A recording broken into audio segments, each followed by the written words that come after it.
Sebelum kita mendengarkan ya materi suci Al-Quran, saya boleh pantun sekali lagi ya. Pantun dulu ya. Soalnya kalau ingat Ustadz Ajo Bentri kan karena beliau punya darah Minang, memang orang Minang tuh senang pantun gitu ya.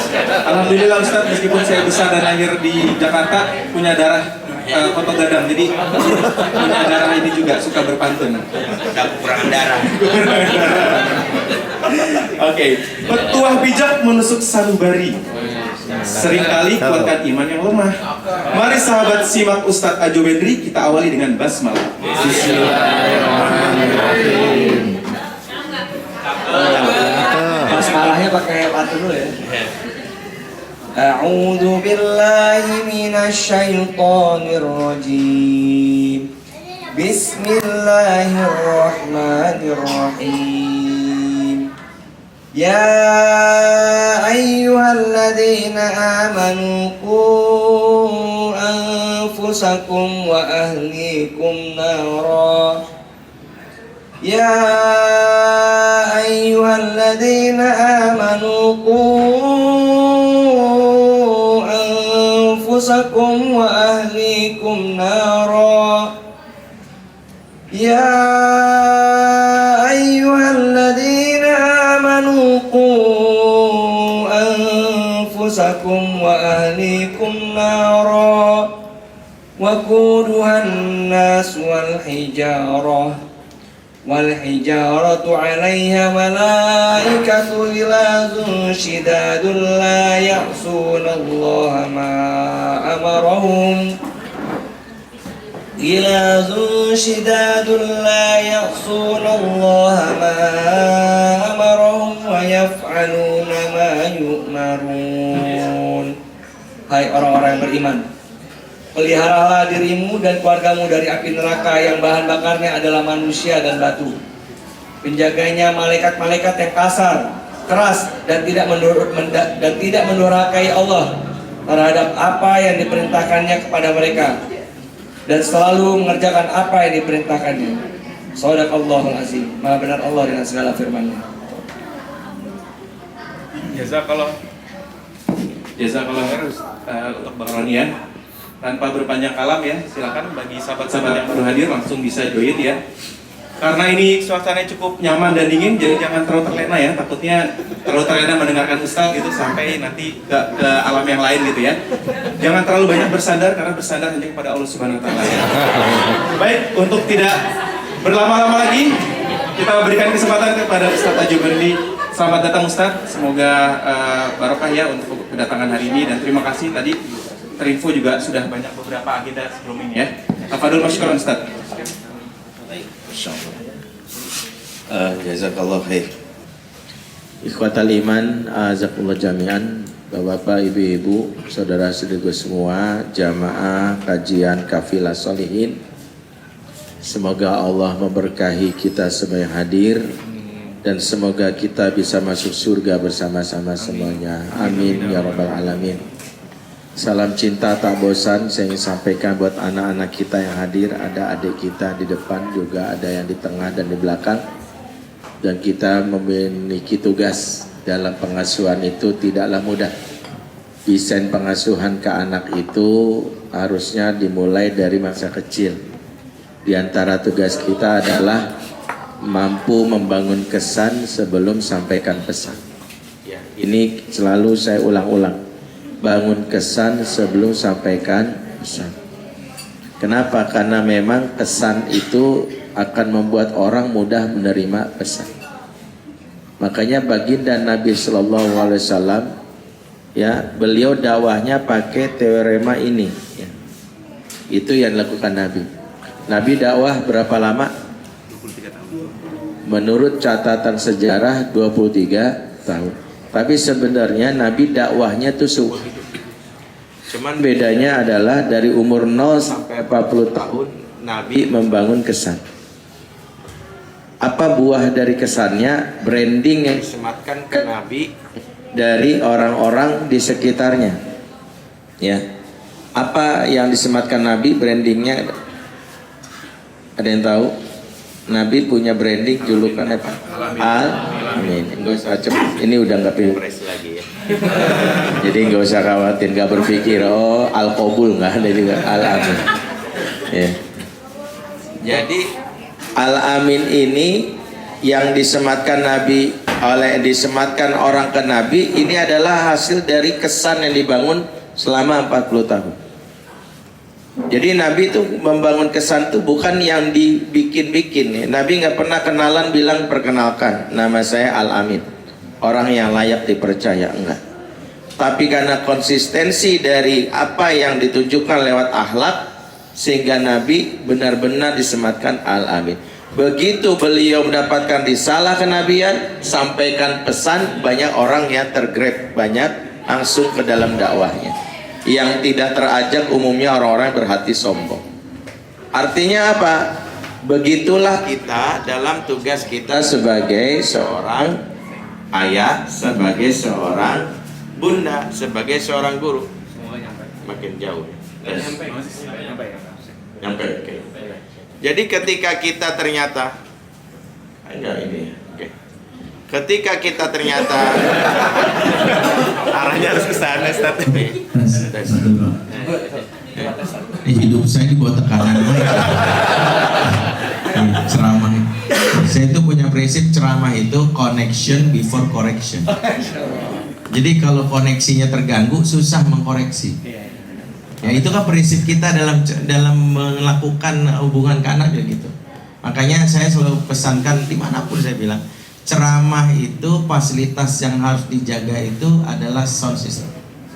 Saya pernah nih diundang sebuah daerah yang mereka memuliakan saya dengan tanda kutip dengan fasilitas pesawat yang bagus, kemudian hotel mewah. Tapi begitu saya ceramah, sound systemnya nggak dicek, jamaahnya 1000, suaranya mendem. Wah itu bagi saya itu malah membuat akhirnya tujuan awalnya itu nggak dapat. Makanya kalau kita pengurus dakwah, musola, investasi yang wajib kita luangkan itu adalah investasi sound system. Karena saya bagus apa misalnya ceramah kau belakang, Ustadznya ngomong apa ya? Artinya dia nggak dapat, susah. Connection before correction, itu kata kuncinya. Kembali, itu juga sama dengan istilah bangun kesan, semua sampaikan pesan. Anak-anak kita ini gampang menerima pesan kalau dia terkesan. Ya. Dan yang paling penting kalau anak-anak terkesan di majelis ilmu, dia repeat order. Orang tuh kalau terkesan repeat order. Ada orang datang ke Oli Coffee misalnya, dilayani berapa nih harga misalnya ini kalau americano ini 15.000. Oke, langsung dibayar sama pembelinya. Penjual bilang ini ada bonus buat bapak, emas 1 gram dari Bang Roni. Amin. Ya kan? Kira-kira tuh orang ya bakal balik lagi nggak? Balik rombongan. Karena ada kesan kan? Anak-anak kita itu kalau kajian itu membangun kesan, dia besok papa. Nah ini masuk. Papa besok kalau ada kajian aku ikut lagi ya. Mama mau kemana? Ada pengajian, mau ikut itu. Bahkan kau sudah remaja pasti dia bilang, bro mau mana bro ngaji? Ikut dong, ajak kenapa? Masa gua nggak diajak? Sebagian besar hari ini PR kenapa anak muda males ngaji? Karena punya memori yang tak menyenangkan dari oknum, dari beberapa ustadz atau beberapa majelis taklim yang tak mampu membangun kesan yang baik. Nah ini pentingnya kenapa anak-anak kita itu pentingnya disapa ya dek, makasih. Nanti jangan lupa nanti pulang ucapkan terima kasih ya. Kalau perlu dia nanti mampir ke Indomaret terdekat ya, beli Kinder Joy 5 gitu ya. Kasih ide ya. Jadi kita doakan anak-anak kita ini. Sebelum kita mulai kajian, saya selalu ingin memulai kita mendoakan anak-anak kita. Kita doakan menjadi anak yang soleh dan soleha, jadi pemimpin bagi orang-orang bertakwa. Rabbana hablana min azwajina wa dzurriyyatina qurrata a'yun waj'alna lil muttaqina imama. Rabbana hablana min ladunka dzurriyyatan thayyibatan wa minas sholihin innaka sami'ud du'a. Amin ya rabbal alamin. Teman-teman semua melakukan Allah, hari ini kita berbicara tentang esensi dari pengasuhan yang mengembalikan kembali fungsi tentang kelaki-lakian, fungsi perempuanan. materi ini jujur saya rangkum dalam sebuah e-course yang lumayan panjang, yang itu kurang lebih ada satu materi laki-laki 28 episode, yang materi perempuan 28 episode, total 56. Jadi durasi yang 1 jam ini kita coba maksimalkan apa yang bisa kita tangkap. Kenapa? Saya termasuk orang sekarang berbicara keras di forum pendidikan dan pengasuhan, terutama beberapa sekolah yang minta saya jadi konsultan. Saya kebetulan punya lembaga konsultan namanya Fit Fatherman Intensive Training, yang merupakan bagian dari lembaga mengembalikan fitrah pendidikan kepada apa yang diajarkan Allah. Yang saya kritik sederhana, saya bilang pendidikan hari ini adalah berbasis kebutuhan industri, sehingga orang dididik untuk memenuhi kebutuhan pasar, jadi manajer terbaik, jadi wartawan terbaik, jadi seorang mungkin YouTuber yang keren dan sebagainya. Tapi mereka tidak dididik untuk menjadi suami atau ayah yang baik, atau menjadi ibu dan istri yang baik. Ini lossnya pendidikan. Oke, saya nggak pakai aja dan nyebelin nih. Kedengeran nggak di luar? Nggak apa-apa ya. Yang saya biasa ngomong. Artinya apa? Ada yang miss di pendidikan kita, dan itu saya sampaikan. Artinya hari ini kita banyak mencetak ada orang hebat jadi manajer tapi gagal jadi suami. Ada orang hebat menjadi menteri gagal jadi ayah. Kenapa? Karena di umur-umur di mana harus diinstal nilai kelaki-lakian yang manfaat akhirnya dibuktikan dengan kepemimpinan keluarga, dia nggak dapat. Makanya Nabi ketika berbicara tentang kepemimpinan cuma 2 yang Nabi katakan. Dalam hadis riwayat Imam Muslim, kullukum ra'in wa kullukum mas'ulun an ra'iyati. Setiap kalian adalah pemimpin, dan setiap pemimpin ya diminta pertanggungjawabannya. Kemudian Nabi menyebutkan kepemimpinan paling tinggi, fal imamu ra'in, dan seorang imam atau seorang khalifah pemimpin bagi rakyatnya. Dengan kata lain, tugas akhir kepemimpinan adalah menjadi imam bagi rakyatnya. Tapi Nabi menghubungkan tugas kepemimpinan paling besar dengan tugas kepemimpinan yang dianggap remeh, tapi adalah pondasinya apa? Warrajulu ra'in fi ahlihi. Seorang lelaki kepala bagi keluarganya, wa huwa mas'ulun an ra'iyati. Apa pesannya? Bahwa liniernya pendidikan itu adalah ujungnya adalah memastikan orang itu siap jadi pemimpin yang mengatur muka bumi ini sebagai khalifatu fil ard. Tapi itu dimulainya dari mana? Kepemimpinan dalam keluarga. Maka ketika hari ini pendidikan itu justru tidak memaksimalkan potensi kelaki-lakian yang dibuktikan dengan dia menjadi suami yang siap di masa depan dan menjadi seorang ayah pada masa depan, itu pendidikan yang gagal. Ya, makanya saya bilang kalau pengen sekolah saya jadi konsultan, saya bilang saya rombak semuanya. Karena itu harus disesuaikan dengan fitrah yang berkaitan bagaimana fungsi kelaki-lakian itu muncul. Dan itu yang kenapa itu menjadi salah satu concern saya ketika akhirnya diminta jadi konsultan sekolah, yaitu concern di sini. Nah, hari ini kita ingin bicara tentang hal mengapa kelaki-lakian perempuan ini penting. Karena memang isu tentang kelaki-lakian perempuanan itu bukan sekadar masalah rijal dan nisa, karena definisi kelaki-lakian perempuan dalam Islam itu bukan sekedar rijal dan nisa. Banyak terminologi ini memiliki makna. Nanti akan kita bahas. Ya, karena kalau sekedar rijal dan nisa, kita akan kepada satu skup makna yang sebenarnya makna kelaki-lakian dalam bahasa Indonesia itu dalam bahasa Arabnya sangatlah luas. Nah, hari ini kita ingin bicarakan tentang hal itu. Tapi saya ingin bicarakan tentang keresahan saya yang mungkin teman-teman sudah sering dengar dalam hampir setiap kajian saya. Kenapa? Karena setidaknya ada 2 yang saya resahkan, dan triggernya sebenarnya berita-berita yang muncul belakangan. Sebenarnya ini fakta usang, tapi fakta ini cukup mencemaskan saya. Terutama ketika ada satu fakta yang muncul tanggal 16 Juni 2023, kalau nggak salah nanti, yaitu ketika saya sudah mendapatkan fakta, yaitu munculnya grup WhatsApp LGBT di Pekanbaru, ya, dan beberapa daerah munculnya grup WhatsApp yang sejatinya ya anak-anak SD sudah punya ya komunitas untuk melegalisasikan LGBT-nya. Artinya apa? Di daerah Pekanbaru, Riau, yang sejatinya jauh dari ibu kota. Saya bingung Jakarta ini masih ibu kota atau enggak. Ini nasibnya persis kayak perempuan yang digantung gitu ya, dilamar nggak jadi juga, tapi nggak tahu nih intinya seperti itu. Nah, intinya jauh dari Jakarta, kebayangkan bahwa ternyata sudah ada grup WhatsApp yang memfasilitasi mereka untuk bisa menerima dirinya sebagai bagian dari kaum LGBT. Dan isu LGBT ini memang isu usang karena dari Quran, tapi semakin meresahkan. Kenapa? Karena saya turun di lapangan, saya sampai meneliti betul tentang kaum ini. Sampai saya bergabung dengan Kak Sinyo Egi sebagai konsultan di Lembaga Peduli Sahabat, yaitu lembaga yang mengembalikan fitrah seksual laki-laki jadi laki seutuhnya, perempuan seutuhnya, ya, terutama dalam tanda kutip menterapi para gay yang intobat. Dan itu ada. Jadi kalau teman-teman punya ada kawan yang mengakui gua gay pengen kembali, ada namanya lembaganya Peduli Sahabat, dan kita sudah rekomendasikan dengan beberapa treatment lakukan, insya Allah kembali sembuh, ya, kembali sembuh. Itu ada treatmentnya walaupun secara online. Tapi yang meresahkan adalah Peduli Sahabat juga melakukan advokasi dan riset. Ternyata di sosial media sudah berkembang juga. Di Facebook misalnya ada grup santri LGBT, ya, membernya 7.000 sampai akhir Desember 2023. Dan dia mengakomodir para santri, diberikan doktrin bahwa yang namanya LGBT itu sah menurut pandangan agama, berbekal sebuah buku yang ditulis oleh alumni UIN Malang. Judul bukunya adalah Indahnya Pernikahan Sejenis. Ya, buku ini sudah lama dan sudah dibantah oleh Dr. Adian Husaini, pakar pemikiran Islam dan juga Ketua Dewan Dakwah Islam Indonesia. Tapi dari fakta itu sebenarnya tersingkap bahwa LGBT bukan gerakan ece-ece. Dia memang mendesain bahwa dia punya target, terutama ketika anak-anak kita yang masih SD itu sudah kedetek.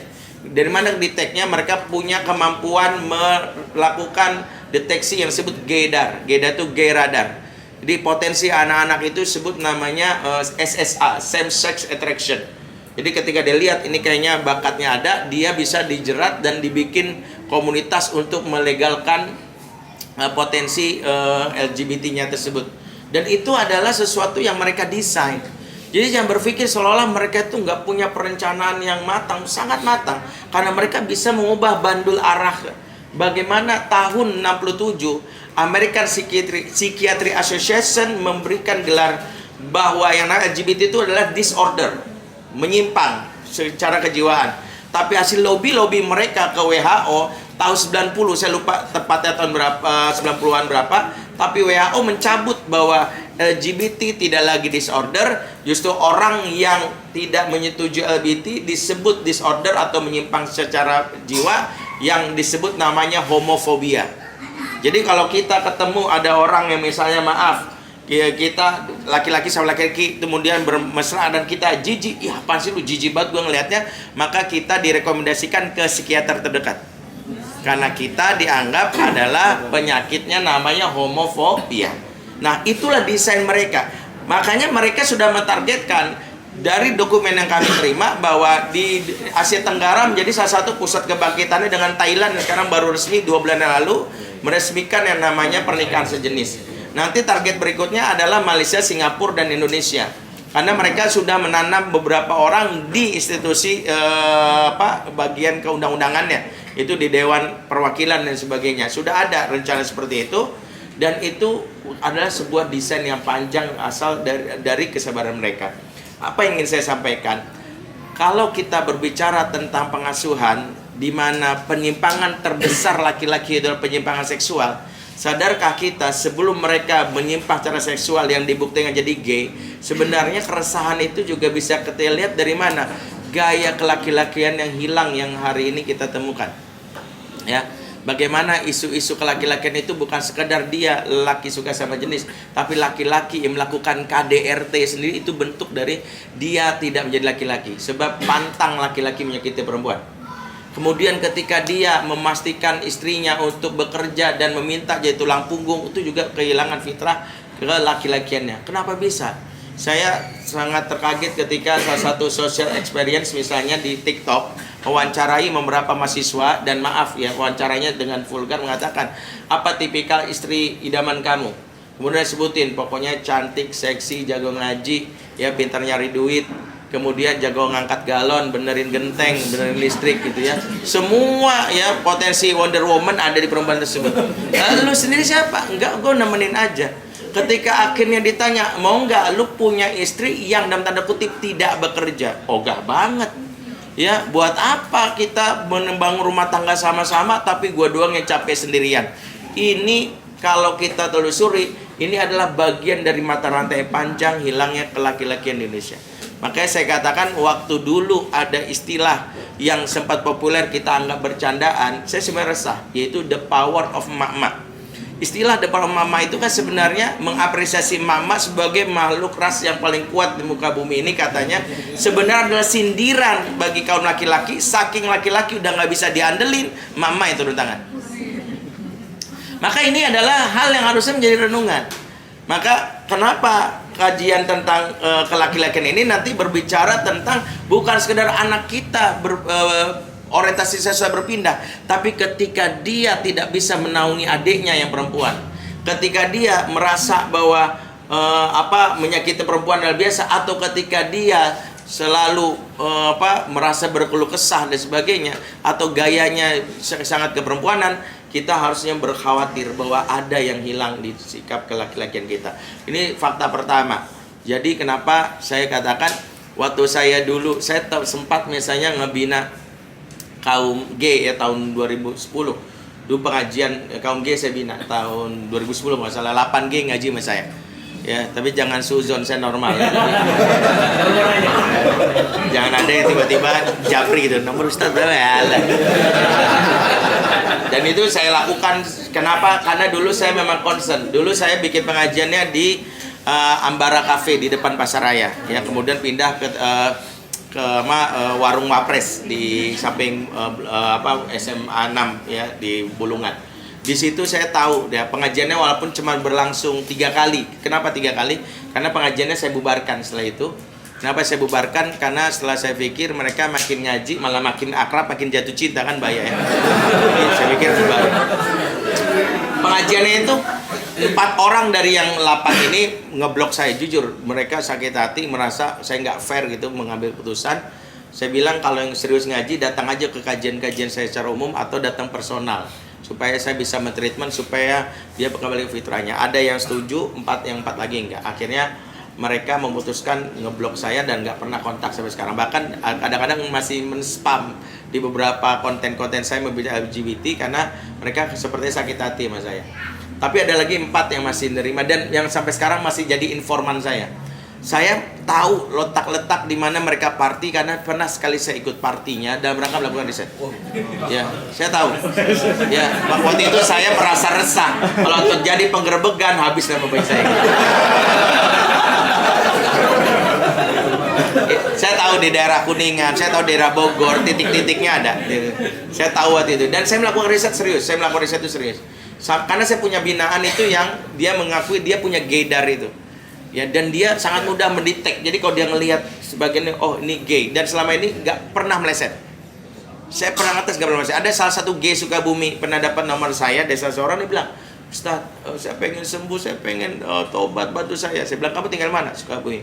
Oke, kamu bisa nggak ke stasiun Bogor naik kereta, turun di Tebet, dari Tebet kamu jalan kaki 300 meter ke Akal Islamic Center. Dulu saya pengajar di Akal Islamic Center sama Ustadz Batin Nasir. Nah, dia datang pada saat azan zuhur berkumandang, dia datang. Saya nggak dikasih tahu dia sudah datang. Ketika dia sudah datang, dia pada saat itu binaan saya gay itu ya, datang juga gitu. Dan kami nggak tahu kalau yang dari Sukabumi itu udah datang. Selesai sholat zuhur, kami satu saf ternyata. Selesai salam ya baru ngucapin salam nih, assalamualaikum warahmatullahi wabarakatuh. Tiba-tiba binaan saya langsung bilang, Ustadz, 5 orang sebelah Ustadz gay. Saya langsung lihat, nah itu yang mau konsul. Langsung dia bisa mendetek. Tahu nggak, kerjaan dia itu hanya office boy di perusahaan energi daerah Jakarta. Dia itu kerjaan cuma ngasih minuman, tapi dia itu selalu dimanfaatkan oleh HRD setiap ada rekrutmen karyawan baru. Jadi kalau ada rekrutmen karyawan baru, dia ngasih minuman gitu, makanan, dia keluar sebentar. Wawancara selesai, dia dipanggil lagi. Ditanya sama bosnya, jujur gue tanya, yang tadi gue wawancari gay bukan? Dia bilang, gay pak, langsung dicoret sama bos HRD-nya. Bayangkan dia cuma office boy jadi konsultan HRD, kebayang nggak? Benar kan? Di atas HRD. Ya. Apa perlu orangnya saya bawa kemari ngecek satu-satu? Udah siap gitu, dicek. Udah yakin Pak? Normal. Gak usah cemas ya gitu. Ibu-ibu siap menerima fakta? Ya, jangan showing gua gitu. Oke ya. Enggak, itu sebenarnya yang ingin saya simpulkan cuman satu dari semua proses itu. Makanya saya sangat tahu pergerakan ini. Saya juga punya binaan yang saya terapi berkali-kali, walaupun jatuh bangun, tapi saya tahu. Karena saya bilang gitu, G atau LGBT itu kayak diabetes. Nggak ada obat yang benar-benar kecuali pantangannya aja yang dijaga. Jadi ada penyakit kejiwaan yang seperti diabetes, satu selingkuh, satu namanya LGBT. Jadi selingkuh apapun obatnya satu, pantangannya dijaga. Lu udah pernah selingkuh, tapi lu nggak jaga pantangan, lu pasti balik. Lu pernah terjadi LGBT, lu jaga pantangan ya, kalau nggak lu pasti balik. Sama semua rumus hidup tuh kayak gitu, pantangannya. Maka saya bilang tuh kayak diabetes. Nah, termasuk saya kenali itu betul. Nah, tapi saya katakan, dan ini kenapa saya bersyukur setiap Majelis Partis sekarang para ayah hadir. Karena survei saya terhadap 8 orang yang 100% ya gay ini. Kenapa jadi gay 100% menjawab karena nggak punya figur ayah. Jadi mengapa kehadiran ayah itu mempengaruhi 75% seksualitas seorang anak. Ini riset dari Profesor Gregory Slayton pada saat dia mempresentasikan beberapa pelaku penyimpangan seksual. Jadi ayah memberikan kontribusi lebih besar pernikahan seksual itu 75%. Sehingga beberapa isu lesbi dan gay, bukan hanya gay, lesbi, biasanya adalah rusaknya karena ketiadaan ayah. Yang lesbi juga nggak punya figur ayah, yang gay juga nggak punya figur ayah. Itu sekitar 75% ayah sangat dominan. Oke, ini fakta yang pertama yang mencengangkan dan membuat saya khawatir. Fakta kedua, dan ini juga mengerikan, ini baru sisi laki-laki. Yang mengerikan buat anak perempuan kita ini, 60% anak perempuan remaja Indonesia sudah lakoni seks pranikah alias nggak perawan. 60%, ini datanya tanggal berapa nih? Saya waktu itu 4 Agustus, 21 April 2024. Sebenarnya 23 Agustus, tanggal risetnya itu 4 Agustus 2023 sebenarnya. Jadi saya sudah dapat riset ini waktu BKKBN meriset secara selama setahun. Kemudian salah satu petinggi BKKBN kirim ke saya. Waktu saya terima ini, saya antara percaya dan tak percaya. Saya bilang, masa? Mana iya? 60% gitu loh, gede banget saya bilang. Tapi memang saya bilang mau percaya, tapi gede banget. Mau nggak percaya nih BKKBN loh, ini lembaga resmi. Masa iya sih dia memanipulasi data untuk kepentingan apa? Maka ketika saya dianggap mau nggak mau percaya, kebayang nggak riset ini kan mengerikannya gini. Coba bayang, anak 16-17 itu sekolahnya tingkat berapa? SMA kan?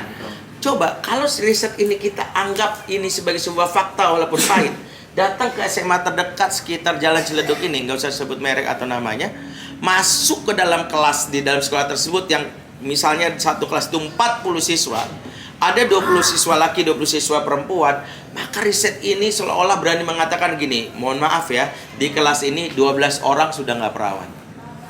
60% dari 20 yang kita temukan di kelas tersebut, itu angkanya 12. Dan yang mengerikan, apakah itu jangan-jangan anak kita, ponakan kita, orang dekat kita, ini mengerikan. Nah, itulah kenapa saya mencoba meneliti lagi.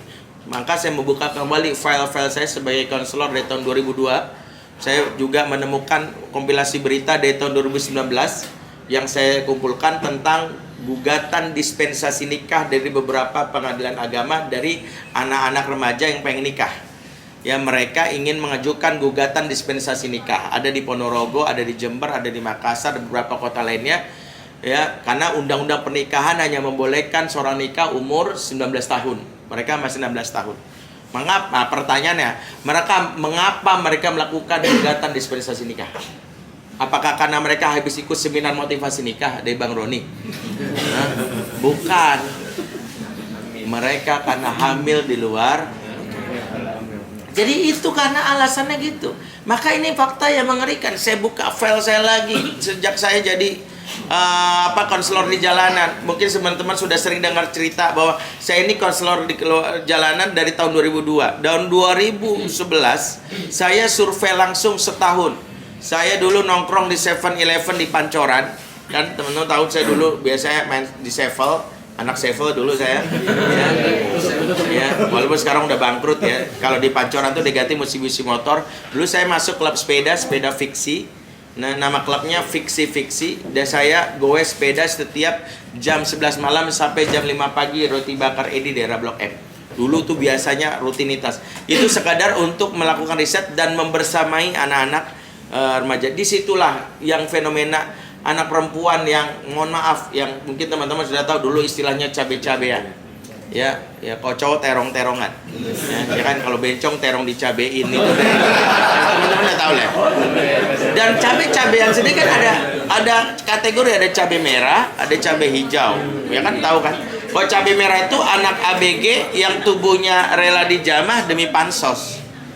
Bahasa mereka gini, gue sih nggak apa-apa digrepe-grepein asal sama Nikola Saputra. Itu mereka terang-terang ngomong gitu. Gue sih nggak apa-apa dihamilin asal sama Al, anaknya Ahmad Dhani misalnya. Dulu kalimat itu. Bahkan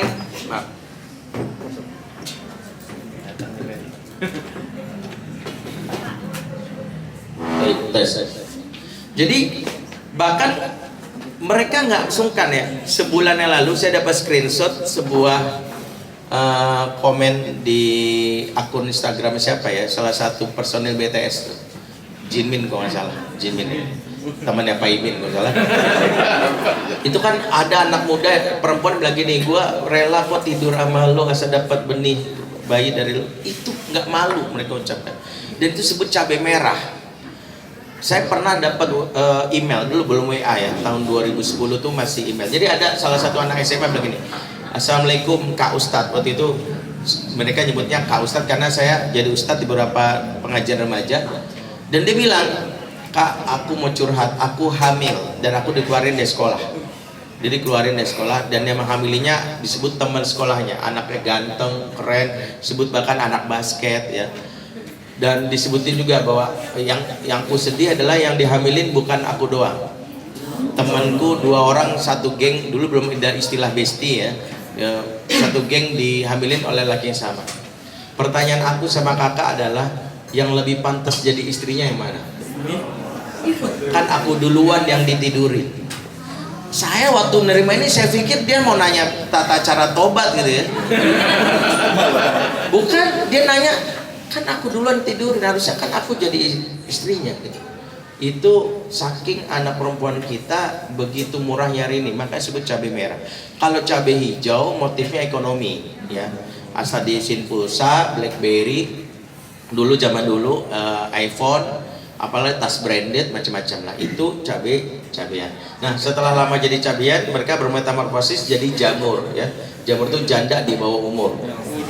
Karena mereka kan habis digauli, dipaksa nikah kan karena hamil, tapi emang cowoknya brengsek kan diceraikan, akhirnya jadi jamur. Kelamaan jadi jamur, nggak bisa menafkahi anaknya, mereka bermetamorfosis jadi jagung bakar, jablay tanggung baru makan.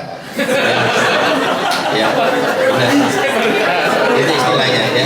Nggak usah dihafal, ya keluar tes CPNS, tes UMN udah keluar. Jadi nggak usah habis ini ceramahnya diingat itu doang. Terus apa tadi Ustaz? Nggak usah itu. Kita nggak hafal tentang jenis sayur-sayuran sebenarnya. Tapi itu membuat saya bergidik, kok bisa? Kenapa begitu? Jadi tahun 2010 saya sudah memikirkan hal ini.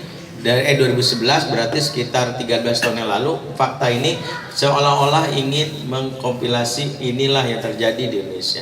Saya sempat belajar di Malaysia, di University Putra Malaysia, jurusan Family Ecology, ngambil S2 di sana, dan saya berdiskusi panjang dan Profesor Rumaya Johari, dan akhirnya saya tahu bahwa faktor pertama anak perempuan menghilangkan perawanannya lagi-lagi karena nggak punya figur ayah.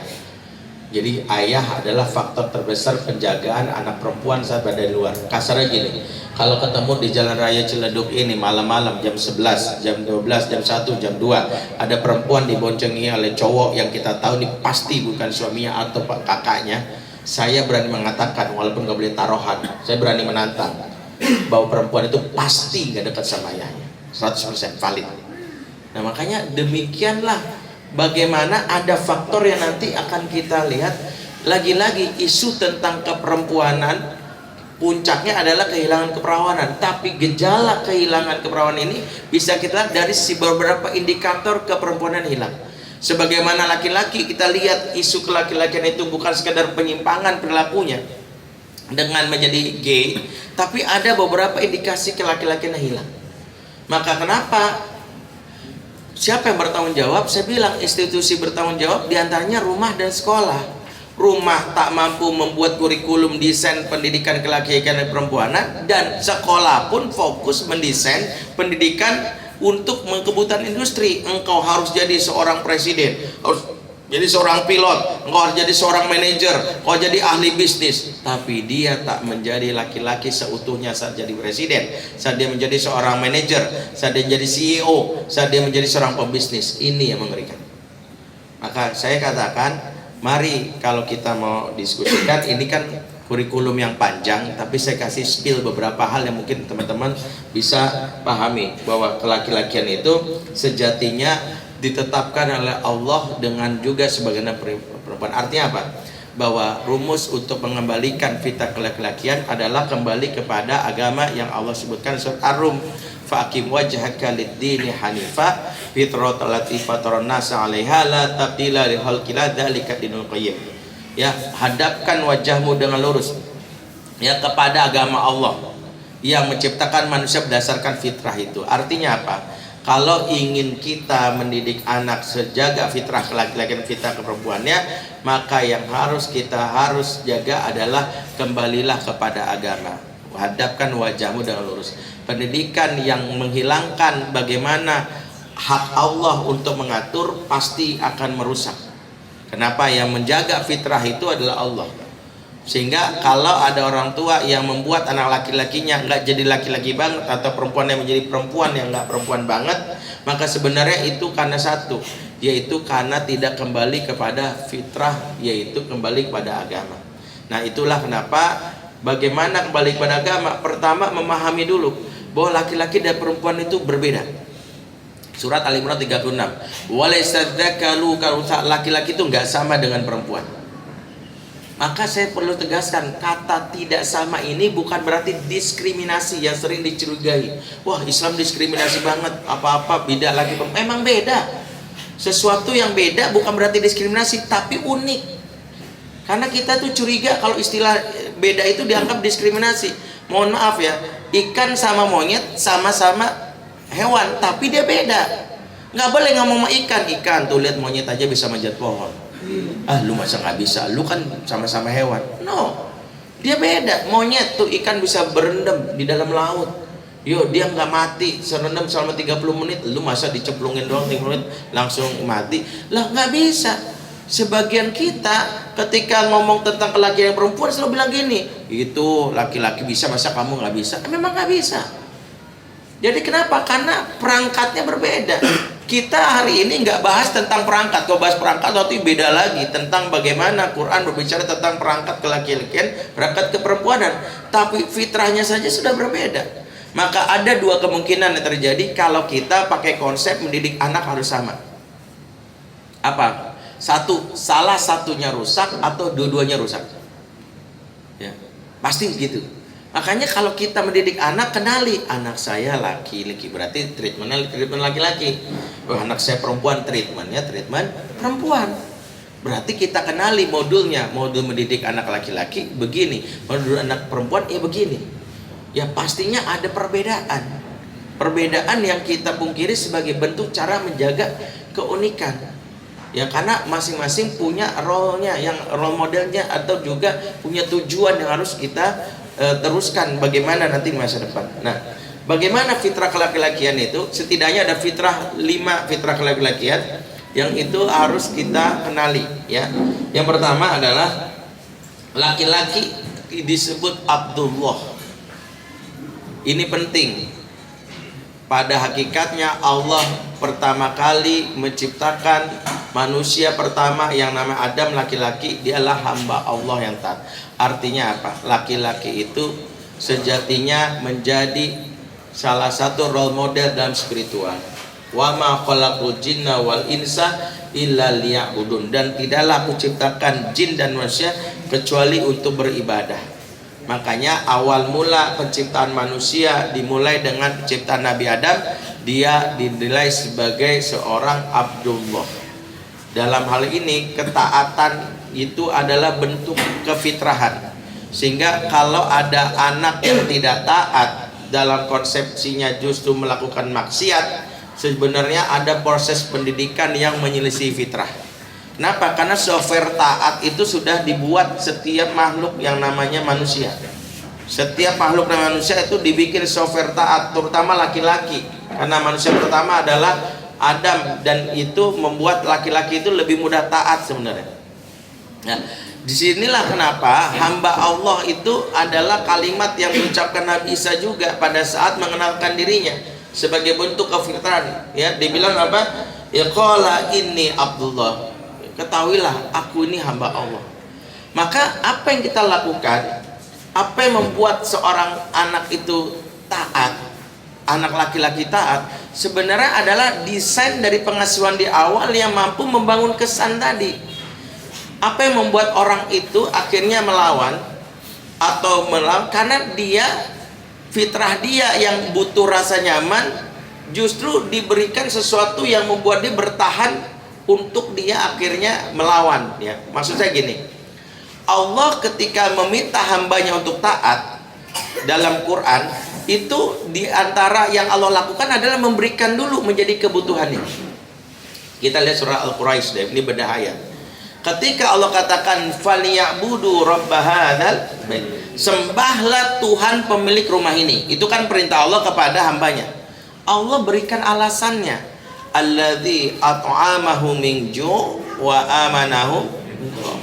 Karena Allah telah berikan kamu makanan yang membuat kamu tidak lapar, dan Allah berikan kamu rasa aman yang membuat kamu tidak takut.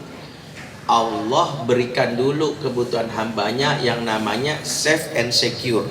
Safe terkait kebutuhan fisik, secure kebutuhan psikis. Safe diwakili dengan perut kamu kenyangin, yang secure wakili kami bikin kamu aman. Ketika seorang anak jujur, kenapa udah gedenya melawan? Karena masa kecilnya dilalui tanpa rasa aman, safe and secure. Makanya sebagian besar penjahat di masa depan adalah orang-orang yang mengalami kondisi unsafe, unsecure di masa kecil. Ya, itu bisa kita lakukan survei. Bahkan ada orang yang bahkan ditreatment dengan treatment ngaji, tapi kenapa treatment Islam dalam tanda kutip, tapi kenapa di masa depannya bahkan melakukan hal yang bertentangan? Karena ada yang lost pada saat pendidikan masa kecilnya. Saya diundang di sebuah pengajian di Eropa. Ada satu kalimat pertanyaan yang cukup menggelisahkan saya. Ada pertanyaan gini, Ustadz, kami didik anak kami dari kecil secara Islami. Cuman ketika mereka remaja, dewasa, kami itu bingung. Ada di antara mereka yang akhirnya ateis. Ada yang murtad. Bahkan ada perempuan yang copot jilbabnya, yang laki-lakinya berzina dan banyak perempuan. Kami bingung, apa salah kamu Ustaz? Padahal kami didik secara Islami. Saya kan langsung mikir, apa yang Ibu maksud dengan pendidikan Islami? Ya pokoknya kami ajarkan Quran, kami ajarkan sholat, puasa. Oke, caranya gimana? Ya kami ajarkan Ustaz. Saya senyum. Iya, cara ngajarinnya gimana? Ibu bisa contohin? Ya gimana sih, kayak ngajarin biasa gitu. Oke, gini aja deh. Ibu nggak usah jawab caranya. Ibu cukup jawab pertanyaannya, pernah, sering atau nggak pernah. Oke, Ibu pernah ngebentak anak Ibu?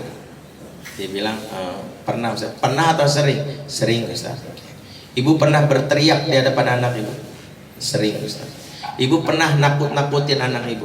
Sering Ustaz. Ibu pernah membuat anak Ibu menangis? Sering Ustaz. Ibu pernah mencubit anak Ibu? Kalau itu nggak sering, tapi pernah sekali itu waktu saya hilang. Oke, 5 pertanyaan saya simpulkan Ibu mendidiknya nggak Islami. Dia kaget. Pendidikan Islami bukan pendidikan yang dipahami seolah-olah Quran yang dikenalkan, hadis dikenal, bukan. Dasar pendidikan Islami dari hadis Nabi. Apa bunyinya? Al-muslimu man saliman muslimuna bilisani wa yadi. Seorang muslim itu selamat orang lain dari kejahatan lisan dan tangannya.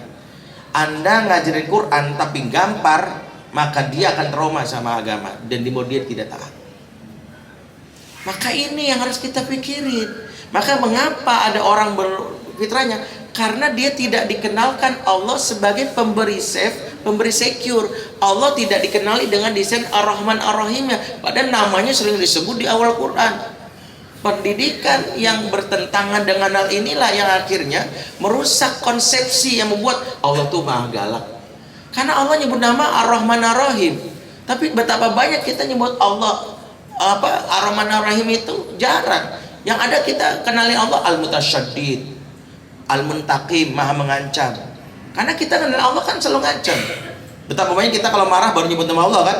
Ya Allah, Masya Allah, Astagfirullah, Ya Allah. Allah itu disebut kalau lagi marah doang. Jadi anak tuh udah terframe kalau Allah disebut pasti ada sapu melayang nih, pasti ada piring terbang nih, masuk kamar mandi, udah kebayang tuh. Maka beberapa klien kami yang trauma, bahkan ada saya ngumpulkan beberapa mentor pembina kampung sahabat namanya. Itu ada hal yang sungguh aneh. Salah satunya mentor kami itu setiap sebelum kajian saya suruh masing-masing tilawah Quran bergantian. Tapi ada satu mentor setiap mulai tilawah dia selalu ke belakang toilet. Saya awalnya nggak ngeh, 2 kali. Oke, kita terakhir sampai surat apa? Ayo masing-masing baca. Ntar dulu ya bang, itu keluar. Terus dia manggilnya Abi, aku keluar dulu ya gitu. Saya awalnya pikir sekali, 2 kali, tapi 3 kali saya bilang ini udah aneh nih. Saya belum pernah dengar dia baca Quran. Akhirnya saya telusuri, dia itu punya trauma terhadap Quran karena dulu dia dimasukkan pesantren dan gurunya itu gampar dia waktu dia salah baca surat Ad-Duha.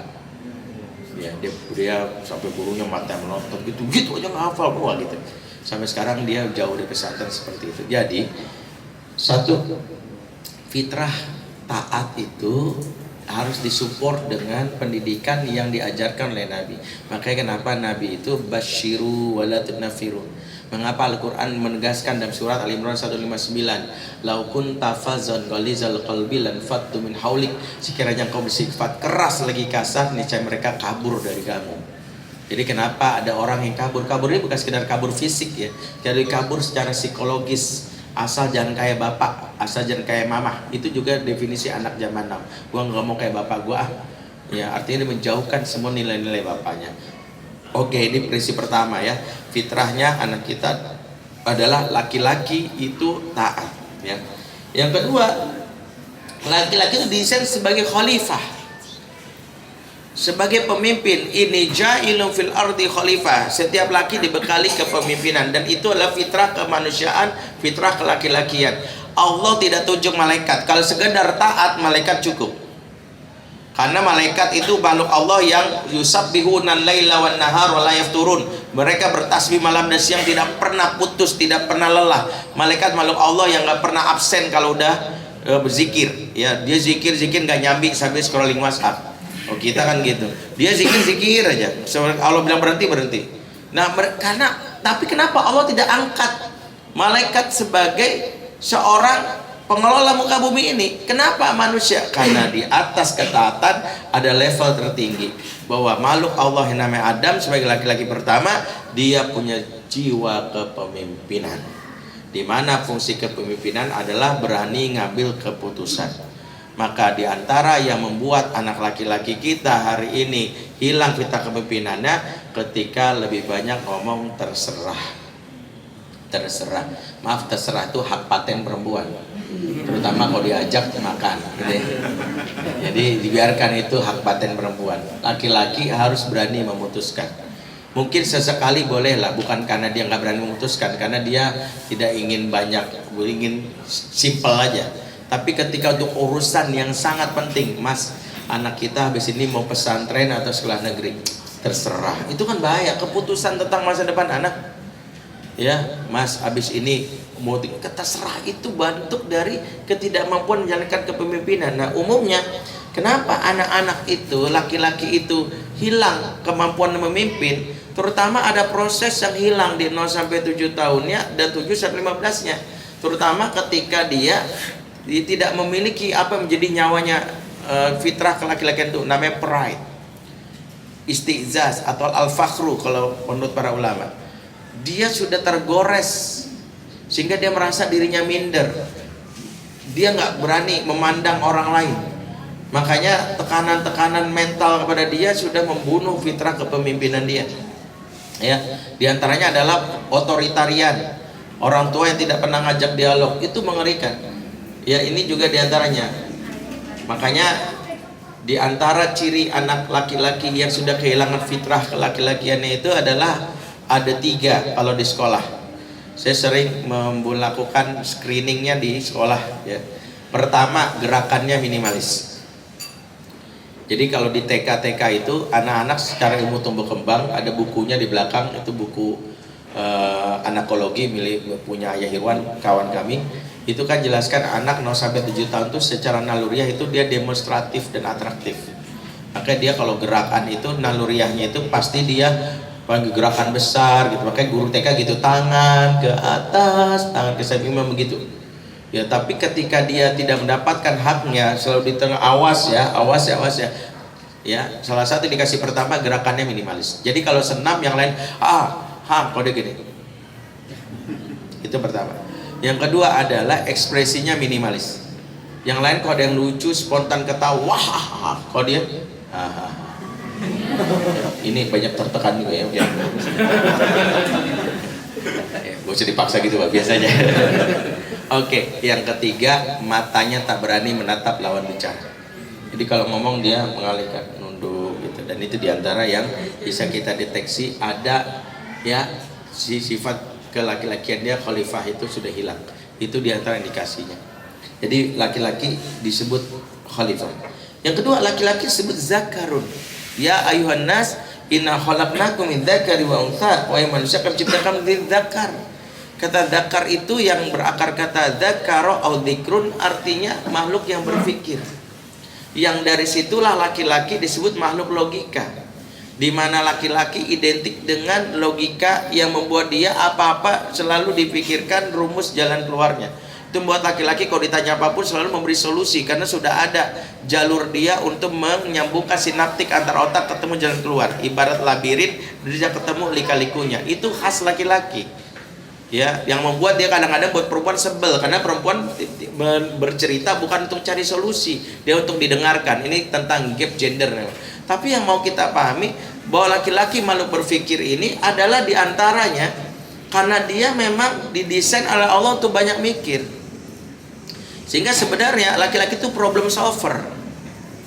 Nah, ketika laki-laki tidak mendapatkan apa yang menjadi haknya di masa kecilnya, maka muncullah laki-laki mengalami thinking shock atau lazy mind. Itu tadi cirinya. Kalau ditanya, kalau nggak terserah, kemudian jawaban klasiknya ya gitu deh. Gitu. Di acara seminar di situ bagus nggak? Ya gitu deh. Gitu. Dia susah mendeskripsikan. Nah, kenapa akhirnya mereka cenderung kalau mengalami problem psikologis cenderung jalan pintasnya adalah suicide. Karena bagi mereka kalau udah mentok nggak ada jalan lain, buntu. Nah, diantara penyebab laki-laki itu melakukan bunuh diri, diantara adalah dia tidak terlatih untuk berpikir karena dalam menyelesaikan masalah. Itu fitrah laki-laki yang ketiga, dan itu yang harus kita kenali sebagai laki-laki. Yang keempat, laki-laki disebut rojulun.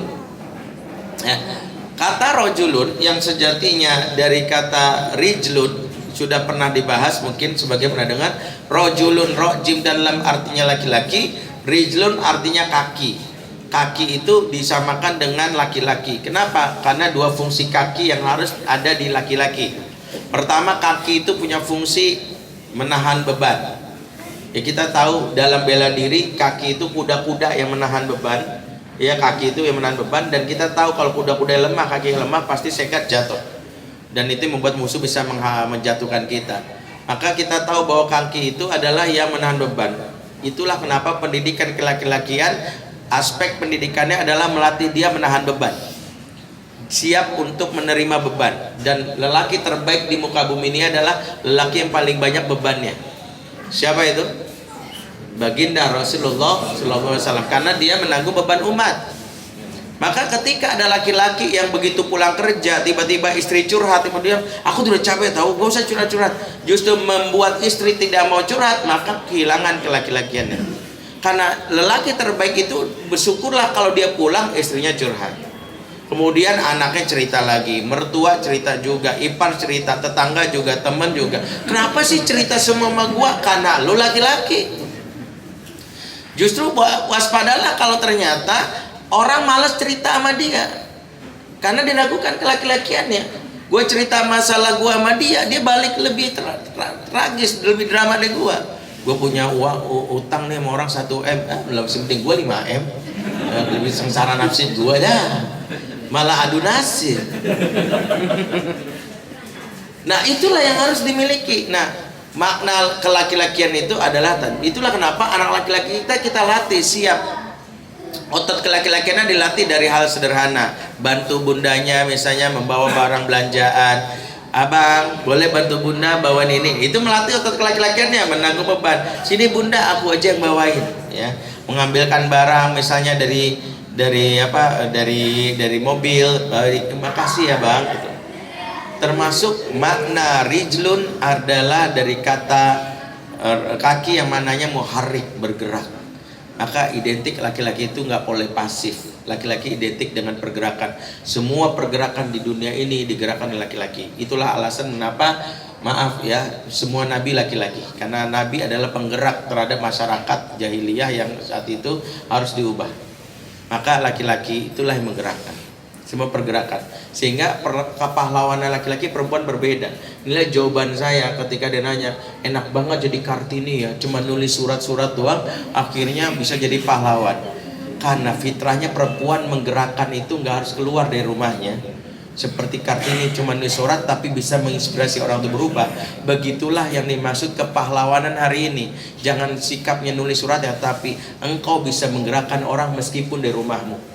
Itu yang dimaksud dengan kau mengambil semangat Kartininya. Karena jangan dipaksakan Kartini nenteng senjata. Mungkin ada wanita bisa nenteng senjata bukan berarti keluar fitrahnya, tapi sebenarnya fitrah aslinya perempuan itu di rumah. Wa qurna fi buyutikunna, nanti kita akan bahasnya. Tapi laki-laki beda, laki-laki harus bergerak. Makanya kalau laki-laki justru mager di rumah aja, wajib kita cemas. Kenapa anak gua kok di rumah aja ya? Karena setting otaknya tidak berfungsi. Allah takdirkan otak laki-laki didesain untuk menjelajah dunia. Makanya kecerdasan spasial laki-laki lebih tinggi daripada perempuan. Itu membuat laki-laki kadang-kadang untuk menjelajah nggak perlu pakai Google Map. Perempuan kadang ke RT aja pakai Google Map. Padahal di belakang rumah itu kan. Ya, dan kadang-kadang diskon juga 100 meter belok kiri, beloknya ke Alfamidi. Padahal gang di depannya itu nanggung Ustadz, ya begitulah. Kalau laki-laki presisinya lebih pas. Kenapa ada parkiran khusus perempuan? Karena dia diyakini kecerdasan spasial rendah. Artinya laki-laki didesain untuk menjelajah. Makanya otak spasialnya tinggi. Itulah kenapa pendidikan laki-laki terbaik nanti adalah traveling. Maka siapa yang ingin mendidik laki-lakinya bohong kalau anak laki-laki nggak pernah diajak traveling. Karena tidak ada satupun lelaki yang tangguh kecuali dididik dengan traveling. Dan itulah kenapa Nabi Muhammad ketika sudah berangkat, dia remaja umur 8 tahun bahkan diajak traveling pertama, safar dari Mekah ke Syam. Berapa lama? 2 bulan, karena jaraknya 1400 km di masa itu. Maka itulah kenapa lelaki terbaik di muka bumi ini adalah yang diciptakan Allah, yang namanya suku Quraisy. Suku Quraisy itu diamanahi risalah kenabian yang nanti di akhir zaman pun beberapa hadis sahih menyebutkan bahwa nanti Muhammad bin Abdullah yang jadi Imam Mahdi di masa depan itu berasal dari suku Quraisy. Pertanyaannya, kenapa nggak ada suku kita, Jawa, Minang dan sebagainya? Karena ada kelebihan suku Quraisy yang tidak ada suku yang lain. Apa kelebihan suku Quraisy? Allah sebutkan surat Al-Quraisy, li ila fi Quraisy ila fihim rihlatash syita'i wasyai. Disebutkan ilaf. Ilaf itu dari kata alfa. Alf itu 1000. Sesuatu yang terjadi ribuan kali disebut ilaf. Disebut ribuan kali artinya habit, sudah jadi tradisi. Apa tradisinya suku Quraisy? Rihlah, jalan-jalan. Apa mereka jalan-jalan? Gak kenal musim. Musim hujan atau musim dingin jalan, musim panas jalan. Artinya mereka sudah budaya traveling. Mungkin ada yang bertanya, apa hubungannya Ustadz Islam sampai diturunkan ke suku Quraisy? Ya apa yang membuat kenapa apa suksesnya laki-laki seperti itu? Ya, jawabannya adalah karena tersebab Islam turun sebuah suku yang namanya Quraisy yang suka jalan-jalan. Islam tersebar cepat ke 2/3 dunia dalam waktu 23 tahun. Itulah kenapa Allah amanahkan, karena Nabi itu masa dakwahnya singkat, taruh di sebuah suku yang punya potensi kalau berdakwah menyebarkannya cepat. Nggak kebayang Islam turun sebuah suku yang laki-lakinya betah di rumah, cuma ngadalin bisnis online, jualan Tupperware, Oriflame, hijab alila gitu. Kemudian bikin akun IG, cek IG aku ya sis, ya Allah. Ya jangan-jangan follower dia doang yang ikut gitu ya. Masuk Islam itu juga fake account semua rata-rata. Jadi kita susah, makanya laki-laki itu identik dengan rijlun, artinya manfaatkan kaki. Jadi inilah jawaban kalau bilang anak laki-laki gue, ya Allah, kenapa sih petakilan banget, susah banget dibilangin gerak sana gerak sini, itu laki banget. Anak saya itu laki-laki tuh jarang banget dia aktif banget, itu laki banget. Karena laki-laki didesain untuk bergerak. Maka salah satu yang harus kita tracking kalau anak kita menjelang remajanya, kok dia lebih milih ngurung diri di kamar ya. Ya, bukan berarti nggak boleh introvert. Laki-laki itu bahkan ada analisis dari Dr. Mahdi CG yang bilang sebenarnya Nabi itu introvert. Buktinya Nabi introvert itu Nabi sering melakukan tahanus, ya, mengasingkan diri. Itu terlepas bagaimana definisi introvert dan introvert. Nabi itu katanya konon introvert. Ya, walaupun ini nggak akan jadi perdebatan mana lebih baik introvert atau extrovert. Tapi jadi masalah apa kalau introvertnya itu membuat dia malas bergerak, nggak mau traveling, nggak mau jalan, itu bahaya. Itu pendidikan kelaki-lakian. Singkatnya gitu. Yang berikutnya karena waktunya singkat, laki-laki disebut sebagai qawamun, sebagai qawamah, pengayom wanita. Dan itulah yang dimiliki laki-laki. Bagaimana peran dia terhadap wanita adalah memuliakan, mengayomi, melindungi. Ar-rijalu qawwamuna 'alan nisa. Makanya laki-laki itu identik dengan pemuliaan. Sehingga ketika ada seorang memiliki jiwa qawam, termasuk dia memiliki sifat untuk membuat wanita di sekitar dia selalu merasa nyaman dengan dia. Kalau dia menikah misalnya di seorang laki-laki, istrinya bahagia karena suaminya memberikan apa yang jadi kebutuhan dia. Kalau dia menjadi anak laki-laki, dia membahagiakan ibunya. Kalau dia punya adik perempuan, dia ayomi adik perempuannya. Keqawaman adalah salah satu fitrah laki-lakian. Laki-laki yang suka melakukan kekerasan verbal maupun non verbal kepada perempuan diyakini bahwa kehilangan fitrah ke laki-lakiannya. Seperti itulah. Baik, sekarang kita bahas fitrah keperempuanan karena waktunya terbatas. Dari yang laki-laki, berarti laki-laki 5 fitrahnya.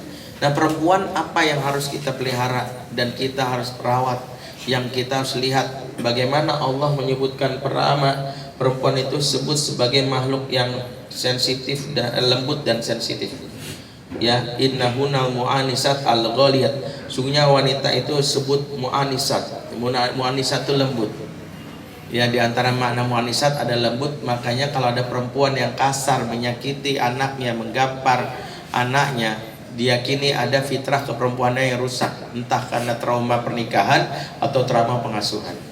Ya, karena sejatinya perempuan itu makhluk Allah yang dibekali kelembutan. Ya, bahkan ini bukan hanya milik wanita yang namanya manusia. Wanita yang dalam tanda kutip adalah hewan, yaitu betina, dia diayomi perasaan ini. Kita bisa lihat video-videonya lah, kucing, ibu induk kucing kepada bayi kucing, atau induk rusa kepada bayi rusa. Itu menunjukkan bahwa memang dibekali setiap wanita itu sifat lembut. Yang kedua adalah al-ghaliyat, dari kata ghali artinya sesuatu yang berlebih, yang menunjukkan wanita itu peka dan sensitif. Maka di sini perempuan itu sering memiliki yang disebut radar kewanitaan. Dia curiga nih, kenapa ya suaminya? Karena kayaknya suami gue ada perubahan deh. Kenapa suami nggak sayang? Itu sensitivitas itu dibekali. Itu membuat firasat perempuan sering tepat. Kenapa? Firasat itu diyakini karena pekanya dia. Dia bisa merasa dari suara suami ada masalah. Dia bisa membedakan nih suara bermasalah, suara orang biasanya bisa kelihatan. Dan itulah yang membuat kenapa perempuan pekanya terhadap orang sekitar.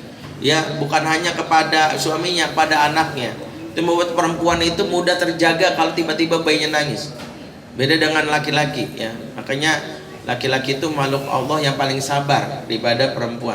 Buktinya kalau anak nangis, bapak masih sabar dalam tidurnya kan gitu ya. Sabar banget. Kalau ibu kan nggak sabaran, Bapak. Kita harus ke puskesmas, Pak. Insya Allah Allah akan menjaganya. Saking sabarnya para suami. Allah ya. Itu yang harus dilatih. Makanya nanti dalam pendidikan keperempuanan ada mengasah sensitivitas itu, sensori dia, ada apapun ya. Berikutnya, perempuan itu pemberi rasa tenang, karena di balik kalimat litaskunu ilaiha yang Allah jelaskan surah Ar-Rum 1, domir ha itu domir kepada perempuan, dia pemberi rasa tenang. Dialah pusat ketenangan rumah. Ingat, rumah tenang itu bukan karena desainnya, bukan karena fasilitasnya, bukan karena AC-nya dipasang setiap 3 langkah. Tapi rumah tenang itu karena ada satu individu yang membuat seluruh penghuni rumah nyaman, dan itu adalah ibu. Kalau dia belum jadi ibu, dia menjadi tempat suami untuk berpulang. Kalau dia sudah jadi ibu, tempat anak-anaknya selalu ingin pulang. Maka ketika wanita itu dia paham fitrahnya, maka diantara yang akan terjadi adalah rumah-rumah itu menjadi magnet untuk membuat Uli Coffee jarang dikunjungi setiap malam. Ya. Jadi Uli Coffee ini adalah memfasilitasi rumah-rumah yang tidak tenang. Ya, itu kesimpulannya ya. Ya gitu kan.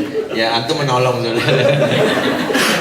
Suami-suami tidak tenang silakan ke Uli Coffee gitu ya. Tapi makanya kalau kajian saya itu bertentangan nanti mantul. Jadi kalau tiba-tiba kajian saya rame dan akhirnya masalah terinspirasi, Uli Coffee malam-malam tutup. Karena para suami-suami udah pulang kan? Merasa benar. Oh, sebelah surau. Iya. Dia rame di siang hari aja. Jadi gitu. Jadi poin-poinnya di situ. Jadi rasa tenang itu adalah magnet. Maka dibalik anak yang jarang pulang, dibalik suami yang betah nongkrong, bahkan lembur, periksa kewanitaan yang dimilikinya itu jangan-jangan sudah tergerus.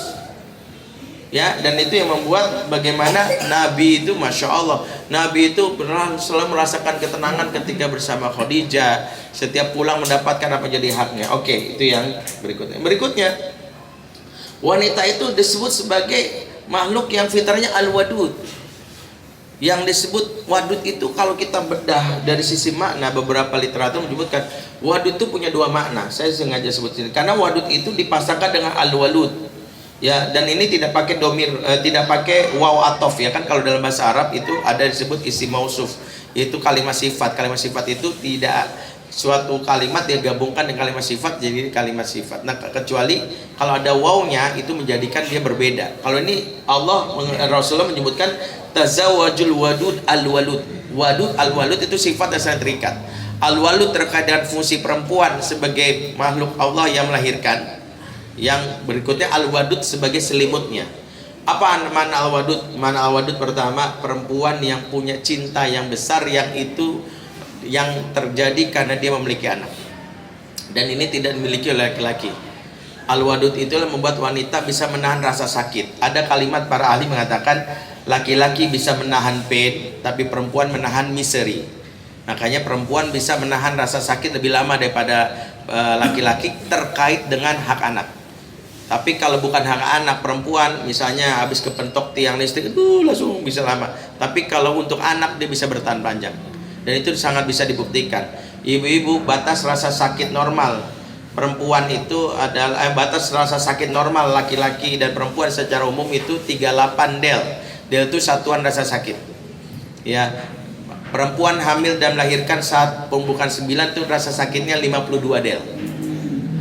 Melebihi rasa sakit manusia normal. Makanya dilakukan sosial eksperimen di Amerika, lelaki berotot six pack ditawari stimulasi rasa sakit saat pembukaan 9 lahiran, diberikan kepada laki-laki ini, diberikan hadiah kalau dia bertahan 1 menit. Maka dikasih stimulasi rasa sakit. Perasaan ibunya, emaknya itu gendong itu lebih dari sejam itu udah biasa. Kita 5 menit. Karena rasa sakitnya perempuan itu ditahan lewat al-wadud. Maka dibalik ibu-ibu yang kasar sama anaknya, bahkan dia mudah sekali menghardik anaknya, bahkan menyakin anaknya, karena ada fitrah yang rusak. Dan fitrah ini bisa disebabkan trauma saat diasuh, trauma saat pernikahan. Itulah salah satunya. Maka kenapa kita jaga supaya anak perempuan kita punya al-wadud itu tadi. Dan itu bisa kita lihat saat dia sebelum menjadi istri kepada keponakannya. Karena diantara makna al-wadud bagi perempuan adalah yaitu cinta yang melekatkan. Makanya al-wadud itu makna kedua adalah efek cinta al-wadud yang besar ini membuat orang itu banyak yang pengen nempel sama dia, nyaman sama dia. Nanti kalau dia jadi suami, suaminya merasakan al-mawaddah dengan dia, dari kata al-wadud juga. Kalau dia jadi anak itu kalau dia punya anak, anaknya pengen nempel mulu sama mamahnya. Pokoknya mamanya sama mama, itu benar. Karena al-wadud adalah fitrah keperempuanan. Ya pengen anak selalu bersama dengan ibunya. Berikutnya, nah ini maknanya al-wadud adalah dalam surat Ar-Rum ayat 96. Innal ladzina amanu wa amilus sholihat sayaj'alu lahumur rahmanu wudda. Oke, percepat ya. Berikutnya fitrah keperempuanan itu rasa malu.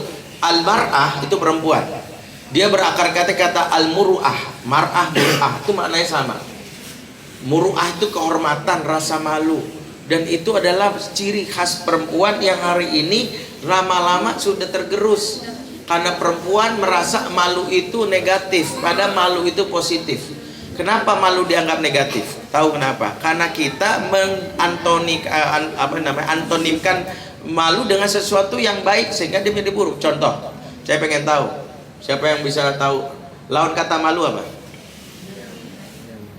Nah, udah tahu berarti. Malu itu binal. Sebagian akan bilang berani. Malu lawan kata berani, pasti orang menyangka karena malu berani itu kan positif, malu berarti negatif. Malu lawan katanya pede. Sering kita bilang malu pede. Pede kan positif, malu berarti negatif. No, malu bukan pede. Malu lawan katanya bukan binal. Bukan berani, tapi binal. Makanya seringkali kita salah mendefinisikan anak gue pede banget. No, jangan-jangan bukan pede, itu binal. Ada cowok-cowok nongkrong di pos ronda, kemudian dia bawa kamera. Hey guys, gue sama 20 orang cowok ganteng-ganteng nih guys yang bakal jadi suami gue. Kira-kira siapa ya guys yang lolos jadi suami gue? Lu mau gak jadi suami gue? Kemudian ketawa gitu. Menurut kita pede abis ya, bener, pedenya udah habis gitu ya. Yang ada adalah binalnya ya. Artinya apa? Itu bukan pede, itu binal. Makanya anak perempuan kita harus dididik rasa malu. Karena muru'ah seorang perempuan membuat dia punya batasan. Enggak, bukan perempuan. Itulah yang harus dimiliki. Makanya bedakan. Kalau pede anak minder, pede itu lawannya minder. Kalau minder itu selalu kalimatnya aku nggak bisa. Kalau malu rasanya aku nggak mau. Karena dia ada penghalangnya. Dan itu yang hari ini hilang. Dan kita bilang malu itu kan jelek. No, kata Nabi, al haya la yati illa bi khair. Malu itu tidak datang kecuali pasti baik. Makanya rasa malu itu baik. Kadang perempuan nggak punya rasa malu, dia akan berbuat sesuka hati. Dan itu membuat sekarang ada perempuan suka-suka gue dong. Ya walaupun dia pakai hijab tapi goyangnya goyang seronok karena dia tidak menjaga sifat malunya. Padahal malu itu adalah muru'ahnya dari kata mar'ah perempuan. Sehingga kalau perempuan itu dia nggak mau, tuh ada ustadz ya, nggak apa-apa, dia biasa karena rasa malunya. Makanya kisahnya di soal Qasas ayat 25 itu kan bagaimana anak-anak di Semadian itu kan kisahnya itu menariknya gini. Di awal dia punya gembala kambing, anaknya Semadian itu menggembala kambing dan dia nggak punya saudara laki-laki. Kambingnya digembalainya kemudian haus, kemudian dia mencari sumur yang menyediakan air. Dapatlah sumur yang ternyata sumur itu ramai dengan laki-laki. Dia tahan tuh kambing tersebut supaya jangan sampai menuju ke sana. Tahu apa yang terjadi? Ketika dia tahan kambing tersebut, lama-lama makin ramai tuh sumur tersebut. Datanglah Nabi Musa di kejaran Fir'aun, mandi di sana, minum sana. Nabi Musa ngoh nih, ini ada cewek ngapain di sana? Maka didekati Nabi Musa. Apa yang kalian kerjakan di sini? Kata perempuan tadi, kami punya bapak yang sudah sepuh dan nggak punya saudara laki-laki. Bapak menyuruh kami mengalahkan kambing miliknya. Dan kambing kami haus, maka kami carikan minum untuknya. Nah di sana banyak air, silakan datang ke sana. Inilah jawaban wanita yang terjaga fitrah rasa malunya. Di sana banyak laki-laki, kami malu. Itu yang hari ini hilang. Kita merasa anak kita, pede aja, ada rasa malu lah yang membatasi dia dari sentuhan laki-laki yang tidak pantas. Inilah yang hari ini harus kita jaga. Jadi kalau dia punya rasa malu biasa saja. Makanya rasa malu itulah pagar dia meskipun dia jauh dari orang tuanya. Seperti kisahnya Aisyah, pernah saya ceritakan mungkin dalam beberapa kajian sering. Ya Aisyah itu punya, kan suaminya Rasulullah wafat. Dan Nabi saat wafat bersabda, seorang Nabi dikubur di tempat di mana beliau wafat. Dan Nabi wafatnya di mana? Di kamar Aisyah. Maka Nabi dikubur di kamar Aisyah. Tinggal dibagi tirai sama Aisyah tempat dia tidur dari Ka'bah dan kuburan suaminya. Tak lama Abu Bakar wafat. Abu Bakar berpesan dia dikubur samping makam baginda Nabi, itu ayahnya Aisyah. Jadi Nabi, ya kalau kita pernah di samping Raudhah nih Nabi, sebelahnya ada Abu Bakar, agak rendah sedikit karena Abu Bakar kepalanya di bawah bahunya Rasulullah. Amirul Mukminin Umar bin Khattab berpesan, kalau nanti aku wafat boleh nggak wahai Ummul Mukminin aku dikubur di samping kuburan orang kasih, yaitu suamimu dan bapakmu. Kata Aisyah, silahkan. Allah takdirkan setelah itu kan yang namanya Amirul Mukminin Umar bin Khattab dibunuh oleh Abu Lula Al-Majusi. Akhirnya benar-benar wasiatnya dijalani, dia dikubur di sampingnya Abu Bakar, di dalam kamarnya Aisyah. Dan perhatikan kata Aisyah, demi Allah setelah Umar dikubur di kamarku, aku tak pernah menanggalkan hijabku meskipun di depan jenazahnya Umar. Hukum menanggalkan hijab di depan jenazah sebagai ulama boleh karena dia sudah tidak lagi bernyawa. Tapi rasa malunya Aisyah yang memagari, ini kan jenazahnya Umar. Umar kan ajnabi saya, tapi kan jenazah nggak apa-apa. Saya nggak mau, malulah yang membatasinya untuk tidak buka aurat sembarangan. Jadi kadang-kadang aturan kita terhadap hijab itu bukan lagi wajib pakai nggak sebagai, tapi rasa malu. Maka ada perempuan yang diwajibkan pakai hijab tapi nggak punya rasa malu, akhirnya malu-maluin. Di sosmednya dia bergoyang, yang membuat rasa malunya itu hilang. Nah inilah kenapa pendidikan yang harus dimiliki oleh perempuan. Baik, ini sebenarnya bisa dipelajari Fatherman bagi yang ingin belajar lebih dalam. Ada di website kami, cari e-course pendidikan anak laki-laki, e-course pendidikan perempuan, pelajari masing-masing, ada videonya, tonton, nanti jadi tahu, oh mana yang saya pelajari 0 sampai 7 tahun, 7 sampai 11 berpestat ke atas. Itu bisa kami sampaikan, mohon maaf karena waktunya terbatas sekali. Jadi mudah-mudahan bisa dipahami. Aku lupa lazim fastaghfirullahaladzim. Wassalamualaikum warahmatullahi wabarakatuh. Waalaikumsalam warahmatullahi wabarakatuh. Alhamdulillahirrahmanirrahim. Ustaz untuk pemaparannya, kajian dan pencerahan untuk kita semua ya, yang barangkali juga diamanahkan memiliki putra dan putri. Assalamualaikum warahmatullahi wabarakatuh. Assalamualaikum. Semoga Ustadz berserta keluarga Allah jaga, keturunan yang Allah jaga, semua teman-teman di sini bersama tim Ustadz juga Allah jaga. Ustadz Ahwan izin bertanya tentang kelelakian dan keperempuanan. Kalau yang ana dengar itu kan kalau laki-laki itu kalau nggak salah diberikan pilihan, misalnya pada saat mau pakai baju kaos, ada baju biru sama hijau, dimulai dilatih mau hijau mau biru. Nah kalau anak perempuan diarahkan kerudungannya, misalnya nanti pakai yang ini ya, kalau saya nggak salah. Nah bagaimana dengan kalau program kurikulum sekolah nih, kan ada, saya kan nggak pernah jauh nih dari anak perempuan, belum. Gini aja Ustaz ya. Ya. Belum pernah jauh nih sama anak perempuan saya, kan ada belum pernah pisah gitu. Nah ada program sekolah yang 3 bulan itu belajar bahasa Arab di Universitas Madinah. Nah apakah saya harus bertanya dulu sama si kakak atau memberi opsi ya? Kakak mau nggak kesana belajar atau saya udah langsung daftarin, karena ini sistemnya daftar Ustaz. Kalau daftar sama sekolah nanti yang 100 pertama untuk semua cabang, 15 cabang sekolah nah ini 100 pertama yang daftar diberangkatkan. Nah ini saya kalau ke si anak perempuan ini saya kasih opsi, kakak mau ikut atau saya daftar, saya arahkan, ini saya kasih tahu ini karena Baik. Di antara hak laki dan perempuan tetap dia memiliki kemampuan berpikir yang harus dilatih. Salah kaprah kita adalah perempuan mah nggak usah dilatih mikir, salah. Justru perempuan tetap latih mikir, karena Nabi bersabda tentang tantangan akhir zaman, atba'ud dajjal an-nisa wal yahud. Kebanyakan pengikut dajjal adalah wanita dan Yahudi. Hadis ini dibahas oleh Ibnu Hajar Asqalani. Kenapa pengikut dajjal itu wanita dan Yahudi? Karena maknanya bukan kewanitaannya, karena wanita cenderung mematikan akalnya sehingga terpesona dan tidak pakai daya nalarnya. Karena ngelihat dajjal itu bisa, maaf ya, mengumpulkan yang tadinya kering tiba-tiba awan dikumpulin hujan, yang sakit bertahun-tahun dipegang langsung sembuh, yang mati dihidupi. Wow, terpesona. Padahal ada gelar kafaro, kafir.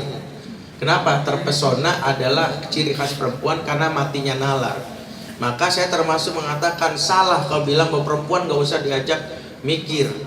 Ya lah, perempuan dilatih daya pikirnya supaya kritis, bener nggak ini?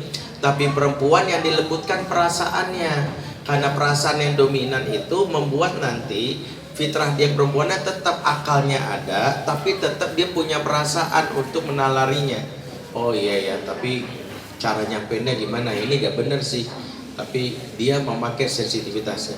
Karena ini indikasinya banyak perempuan yang terprovokasi dengan love scamming, love bombing, penjahat-penjahat yang maaf ya pakai modus yang lihat beritanya di Kumparan 2 minggu yang lalu, seorang anak perempuan jadi korban love scamming dari narapidana di LP Cipinang yang membuat dia mengirimkan foto bugilnya ke si pelaku yang akhirnya diperas dan akhirnya ketahuan si pelakunya dipindahin ke Nusa Kambangan. Berapa faktor kenapa love scamming? Karena perempuan yang dimatikan fungsi akalnya, seolah-olah perempuan gak punya hak berpikir. Nah, tahapan berpikir perempuan dipilih hak milih. Nah, jadi jangan sampai anak perempuan kita yang dipahami gak boleh anak perempuan nanti dia kurang ajar sama suami. Salah, kurang ajar itu beda dengan hak berpikirnya. Justru perempuan itu semakin pintar dapat pahala taatnya dari situ. Kenapa? Karena taat itu saat bertentangan dengan logika, tapi dia memaksakan diri. Itu kan definisi taat. Karena kalau dia taat karena suka, itu bukan taat, itu memang demen. Gini, misalnya ini sederhana memahami kenapa pintu taatnya perempuan justru besar. Karena perempuan itu ya kalau suka dia pasti melawan, pasti memberikan yang terbaik sama suaminya. Ya karena suka, itu kan prinsip balas jasa. Di situ nggak ada konsep taat di situ. Orang dia memang mau kok. Taat itu definisi adalah ketika bertentangan dengan logikamu, bertentangan dengan perasaanmu, tapi engkau paksakan selagi dia melanggar syariat, itulah pahalanya. Disitulah disebut pahalanya perempuan. Misalnya maaf, sebenarnya kita nggak mau, kayak gini loh. Ismail pakai logika deh, dia disembelih sama bapaknya, pakai logika saja. Maka jawaban Ismail menarik, ya abati if'al ma tu'mar satajiduni insyaallah sabirin. Wah yaku tunaikanlah perintah Allah kepadamu, mudah-mudahan kau dapati aku sebagai orang sabar. Lihat jawabannya. Menurut catatan Syed Qutb dan Fazilul Quran, sebenarnya Ismail takut kalau boleh milih dia nggak mau disembelih. Ya orang logikanya masa ya bapak tega itu membeli. Kedua, kalau dia benar-benar berani, jawaban dia tuh nggak begitu. Dalam bahasa Arab, kalau berani jawabannya dua, labbaik. Nah, papa mau nyembelih kamu, labbaik, sembelih aja. Atau sami'na wa ta'na, sami'tu wa ta'tu. Dia bilangnya nggak gitu. Satajiduni insyaallah, menunjukkan sebenarnya berat ini. Masa iya sih bapak menyembelih? Nah, disitulah yang disebut taat. Taat itu adalah ketika perasaanmu mengatakan nggak nyaman, engkau paksain. Maka ibu-ibu dapat pahalanya bukan taat saat suami di awal bulan. Justru ujian ketaatan itu di akhir bulan. Jadi pengen tahu wanita soleha di akhir bulan. Iya, pas lagi uangnya tuh kok belum transfer juga suami sih gitu ya. Tiba-tiba mah datang kemarin, apaan belum transfer minta datang. Disitulah ketaatan diuji. Jadi pahalanya ibu di akhir bulan, awal bulan beda. Jadi gitu pahalanya beda. Makanya siapa yang saat saldonya berkurang tetap siap. Mas sini mas, siap padahal hati, ya Allah kamu tuh belum cekotin copi aku keranjang gitu. Kesel banget kenapa nggak dijamin dia, tapi ya udah paksakan dibagiin ini gitu ya. Itu pahalanya beda. Nah anak perempuan kita dilatih itunya, tapi daya pikirnya jangan dibunuh, tetap ditanya. Nah kalau dia ditanya, dia punya hak berpikir. Suatu saat nalar dia, karena ingat tantangan didik anak akhir zaman itu hadis Nabi. Sayati alanna sanawatun khodda'at, akan datang kepada manusia tahun-tahun penuh hoaks. Maka banyak perempuan tidak fikirnya kemakan hoaks.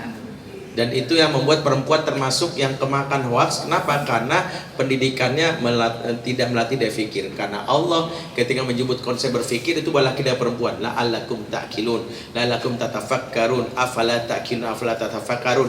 Itu maksudnya laki-laki perempuan jadilah hamba Allah yang berfikir. Seperti itu. Wallahu a'lam. Oke lanjut. Oke baru nih ibu-ibu nih yang nanya, silakan Mbak Amut. Assalamualaikum. Waalaikumsalam. Waalaikumsalam warahmatullahi wabarakatuh.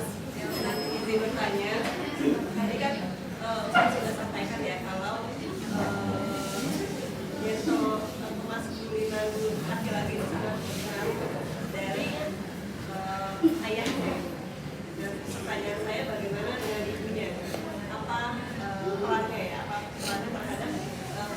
kebahagiaan ya seseorang gitu.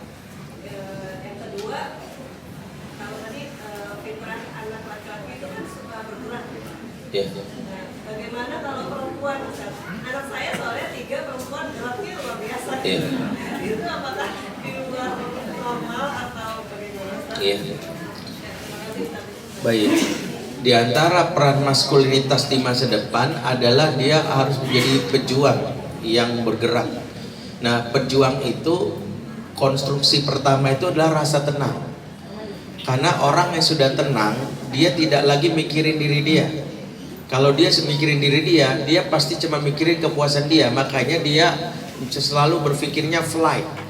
Ya, karena orang yang flight itu adalah orang yang selama hidupnya punya trauma rasa tenang yang dicabut. Maka peran ibu sangat dominan khususnya di tumbuh kembang awal. Jadilah ibu yang memberikan hak nyaman di 0 sampai 2 tahunnya. Saat hamil, ibu berusaha untuk satu, ibu yang bahagia karena emosi ibu ditularkan kepada anaknya. Wal baladut thayyibu yakhruju nabatuhu bi'idzni rabbih. Surat Al-A'raf 58. Tanah yang baik akan keluar darinya tanaman-tanaman yang baik. Tanah di dalam ayat ini diantara mananya adalah ibu. Ibu itu kalau tanah yang disebut baik itu keluar tanaman yang baik. Maka kalau dalam keadaan hamil ibunya gelisah, stres, depresi, pada saat menyusui ibu jarang memeluk, jarang mengobrol sama anak, maka di umur 0 sampai 2 tahun anak laki-laki itu menjadi laki-laki yang gelisah. Laki-laki gelisah itu ciri khasnya adalah ketika remaja caper. Yang kedua, caper yang kedua adalah berontak. Yang ketiga adalah dia melakukan sesuatu demi kepuasan diri dia. Sehingga itulah yang disebut namanya skin hunger. Skin hunger itu adalah sindrom dialami sebagian orang, baik laki-laki perempuan, yang dia cenderung melakukan perbuatan-perbuatan permusuhan kepada orang lain karena jarang dipeluk. Ya, yang kita sebut perilakunya adalah juniper, julid, nyinyir, baper. Makanya kalau ada netizen yang julid, nyinyir, baper, itu isu utamanya jarang dipeluk waktu kecil. Ya, makanya dia agak sensian sama orang. Pandangannya selalu negatif thinking, selalu mau ribut. Kita senyum sama dia dikomentarin, lu kenapa senyum sama gua? Maksud lu apa? Lu nyinyir sama gua, ngeledek gua? Enggak kok, gua ngajak pertemanan. Kita kan jadi belajar. Oh begitu, gua nggak usah besok senyum depan dia. Besok kita lewat dia nggak senyum, dikomentarin juga tuh orang sombong banget. Mentang-mentang ganteng, mentang-mentang senyum salah, nggak senyum salah. Nah, nomin orang kayak gini. Nah, orang kayak gini punya isu di masa kecilnya, ibunya jarang meluk dia. Nah, itulah kenapa kalau ditanya kemaskulinitas itu yang puncaknya adalah menjadi pejuang karena dia harus seorang yang fight, maka dia harus disupport di umur-umur awal. Makanya ibu yang tidak, itulah hikmahnya. Tahu nggak kenapa? Nabi itu disusui di Halimah itu banyak pelajarannya. Satu, banyak menyangka, oh Bunda Aminah sibuk banget kali ya sebagai wanita karir sampai gak nyusuin. No. Apakah Bunda Aminah itu air susunya gak keluar? No. Bunda Aminah memberikan hak bayinya yang membuat dia harus mengorbankan. Hak bayi masa kecil itu rasa tenang.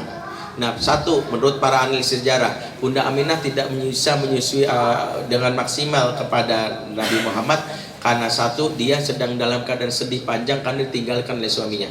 Karena itu emosinya bisa menular kepada anaknya. Makanya itu alasan pertama. Maka disusui kepada siapa? Halimah. Yang kedua, konstruksi atau budaya di masyarakat Arab saat itu di kota Mekah buruk. Mulai dari kata-kata yang buruk, mulai dari kata-kata kasar, dan Nabi dilindungi dulu dari hal-hal yang membuat, maaf kan orang Arab apalagi sekarang pun di Mekah amiyah itu kan bahasa kasar ya, dan itulah yang terjadi di masa Nabi waktu awal dilahirkan. Maka Nabi diasuh oleh Halimah di Bani Sa'ad yang sangat eksklusif. Bani Sa'ad itu tidak punya kampung, dia adalah Bani yang nomaden. Dia mencari tempat yang ada lapangan rumputnya untuk kambingnya berternak, rumputnya habis bergerak lagi nyari lapangan yang lain, rumput yang lain. Seperti itulah. Jadi Nabi dilindungi oleh kaum itu. Jadi rasa tenangnya dapat dan itu mempengaruhi. Sehingga beberapa orang yang di masa depan itu emosional, laki-laki gampang marah sedikit gampang, hilangnya masa tenang dia 0 sampai 2 tahun. Itulah kenapa 0 sampai 2 tahun itu sungguh-sungguh. Kenapa? Satu, ibu-ibu memastikan diri happy. Kalau enggak, segera mencari cara untuk punya mood booster. Peran suami sangat menentukan di sini. Supporting system. Ya, sering-sering suami memeluk, ya, membisikkan telinga, sudah aku transfer, tenang, gitu ya. Sering-sering kayak gitu tuh, karena bahasa cinta yang perempuan tuh TRANSFR gitu ya. Itu bahasa cintanya. Itu mengalahkan I love you. Ya, jujur gitu. Coba buktikan aja. Tuh I love you biasa aja gitu. Sudah bagus. Allah. Kasih sayang gitu itu lihat. Nah, itu bahasa cintanya perempuan. Ya. Kemudian di umur tersebut para ibu-ibu ya, dia harus memberikan, dia memastikan dirinya tenang. Yang kedua adalah bagaimana juga dia mengukur dirinya. Kalau dia gelisah, dalam hal ini ada kegelisahan, dia memastikan bisa bermain peran untuk anaknya. Dia artinya menjaga perasaan supaya tidak tertular. Itulah perjuangan di umur 0 sampai 2 tahun. Ya, sehingga inilah kata kunci kalau mencetak laki-laki. Nah, yang kedua adalah kalau anak perempuan, ukurannya nanti pada saat remaja. Jadi gini, ukuran anak itu sesuai fitrahnya adalah setelah remaja. Remaja itu adalah hisabnya sudah muncul.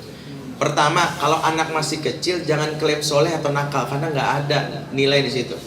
Anak saya alhamdulillah Ustaz umur 7 tahun laki-laki udah soleh banget, udah ke masjid, rajin baca Quran, senang pada saya. Belum tentu karena kesolehan, karena belum muncul kesadarannya. Jadi dia rajin ke masjid karena di depan masjid ada jual cilok. Dia pulang beli cilok senang banget, dia mengincar tukang ciloknya. Atau di masjid ada temennya yang asik. Jadi gak boleh klaim, termasuk kok dia nakal banget, belum tentu. Gak ada nakal, gak ada soleh. Itu namanya fitrah, sudah gitu aja. Maka anak perempuan saya ini Ustadz lain-lain gak ada masalah. Kita belum bisa mengukur, stimulasinya sesuai tumbuh kembangnya aja. Nanti ukurannya pas dia remaja. Ya nasi kenapa sih remaja gak betah banget di rumah? Kenapa sih dia nih perempuan tapi kok dia kayaknya tobai banget? Nah disitulah kita cek, berarti ada yang hilang di dalam stimulasinya. Allah SWT. Baik, yang bapak-bapak nih ada kesempatan juga kalau mau bertanya silakan. Tadi sudah ada 2 penanya ibu-ibu, silakan. Ibu lagi kayaknya. Oh ya silakan Bang Aziz. Melengkapi. Assalamualaikum warahmatullahi wabarakatuh. Waalaikumsalam. Singkat Ustaz. Jadi sebenarnya ini mau saya tanyakan waktu di kajian Zoom-nya Ustaz Cahyadi, karyawan cuman nggak sampai. Ya seperti yang kita tahu kan kondisi dunia sekarang kan sangat materialistis kan. Dan itu menurut saya pribadi, observasi saya juga itu salah satu kelanggengan berkeluarga itu ditentukan sisi itu. Nah, mungkin pertanyaannya agak ke bawah ke anak gitu. Jadi ada kekhawatiran pribadi saya itu istilahnya anak gue nanti juga ke depan bisa ini enggak ya, maksudnya bisa tahan enggak ya dengan kita nggak tahu ke depan seperti apa tantangannya.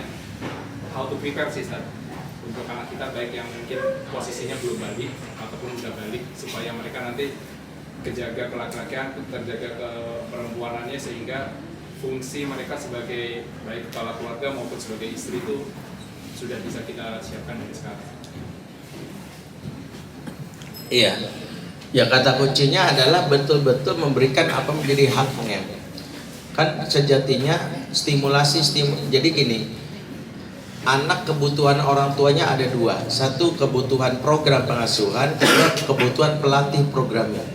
Ada 2. Pelatih programnya apa? Tetap ayah dan ibu. Dalam definisi tak bersti ayah kandung atau ibu kandung. Maksudnya keayahan dan keibuan. Salah satunya ada yang wafat misalnya, gak usah khawatir. Nabi juga wafat ayahnya, tapi kita lihat Allah jamin dalam Quran, alam yajidka yatiman fa'awa. Bukankah Allah temukan engkau dalam keadaan yatim? Fa'awa. Fa'awa ini maksudnya Allah naungi, diganti keyatimannya. Makanya Nabi meskipun tak punya ayah kandung, ayahnya dapat dari figur yang lain. Ya, siapa ayah pertamanya? Ya, bukan kakeknya. Ayah pertama adalah Al-Harith bin Abdul Uzza As-Sa'di, suami dari Halimatus Sa'diyah. Dia menstimulan saat 25 tahun. Kemudian dikembalikan ke Puan Aminah, dapat kakeknya yang namanya Abdul Muthalib yang menjadi ayah pengganti ya. Kakeknya wafat langsung pamannya. Artinya keayahan itu tetap ada meskipun secara fisik nggak ada. Ini yang harus kita bangun. Sehingga dalam rumus mencari pelatih, kalau kita nggak bisa jadi pengajar karena kita nggak menerapkan homeschooling, maka itu menjadi ukuran. Saya ingin mendidik anak laki-laki saya jadi laki-laki, balilah sekolah yang ada guru laki-lakinya. Bagaimana bisa kita laki-laki kitanya sibuk nggak ada juga guru laki-laki? Di mana coba? Itu yang membuat dia ada loss, ada 2 tahun atau 3 tahun yang dia tidak terstimulasi ke laki-lakiannya. Disitulah bahayanya kalau nggak dapat. Begitu juga anak perempuan. Jadi kebutuhan anak laki-laki dan perempuan terhadap ibundanya sama, cuman diaplikasikan dalam internalisasi mereka berbeda. Bagi laki-laki, kebutuhan dia terhadap ibunya ada kebutuhan untuk memiliki ketenangan dan kepekaan kalau dia jadi pemimpin yang dia aware. Tapi kebutuhan perempuan terhadap ibunya adalah kebutuhan dalam rangka untuk dia meniru bagaimana keperempuan di masa depan. Sementara kebutuhan dia terhadap ayahnya, kebutuhan terhadap melatih diri untuk memiliki kemampuan berpikir agar tidak jadi perempuan yang mudah dibohongi. Seperti itu saja. Jadi laki-laki dan perempuan tetap punya ayah dan ibu dalam kehidupan dia. Tinggal programnya apa? Nah, program lainnya berbeda-beda, tapi dibagi menjadi 6 kategori. Ada namanya spiritual, yang kedua moral, yang ketiga intelektual, yang keempat emosional, yang kelima fisikal, yang keenam sosial. 6 hak ini yang menjadi hak anak yang dibagikan berdasarkan tumbuh kembang dan jenis kelaminnya. Itu ada di materi course-nya. Jadi kalau kita tahu itu, maka kita akan sadar kita sudah membekali anak kita dengan perangkat-perangkat ini. Nah, ketika kita tidak membekalinya dan dia sudah remaja dan kita lihat ada perilaku yang berbeda, itulah disebut namanya parenting debt atau utang pengasuhan.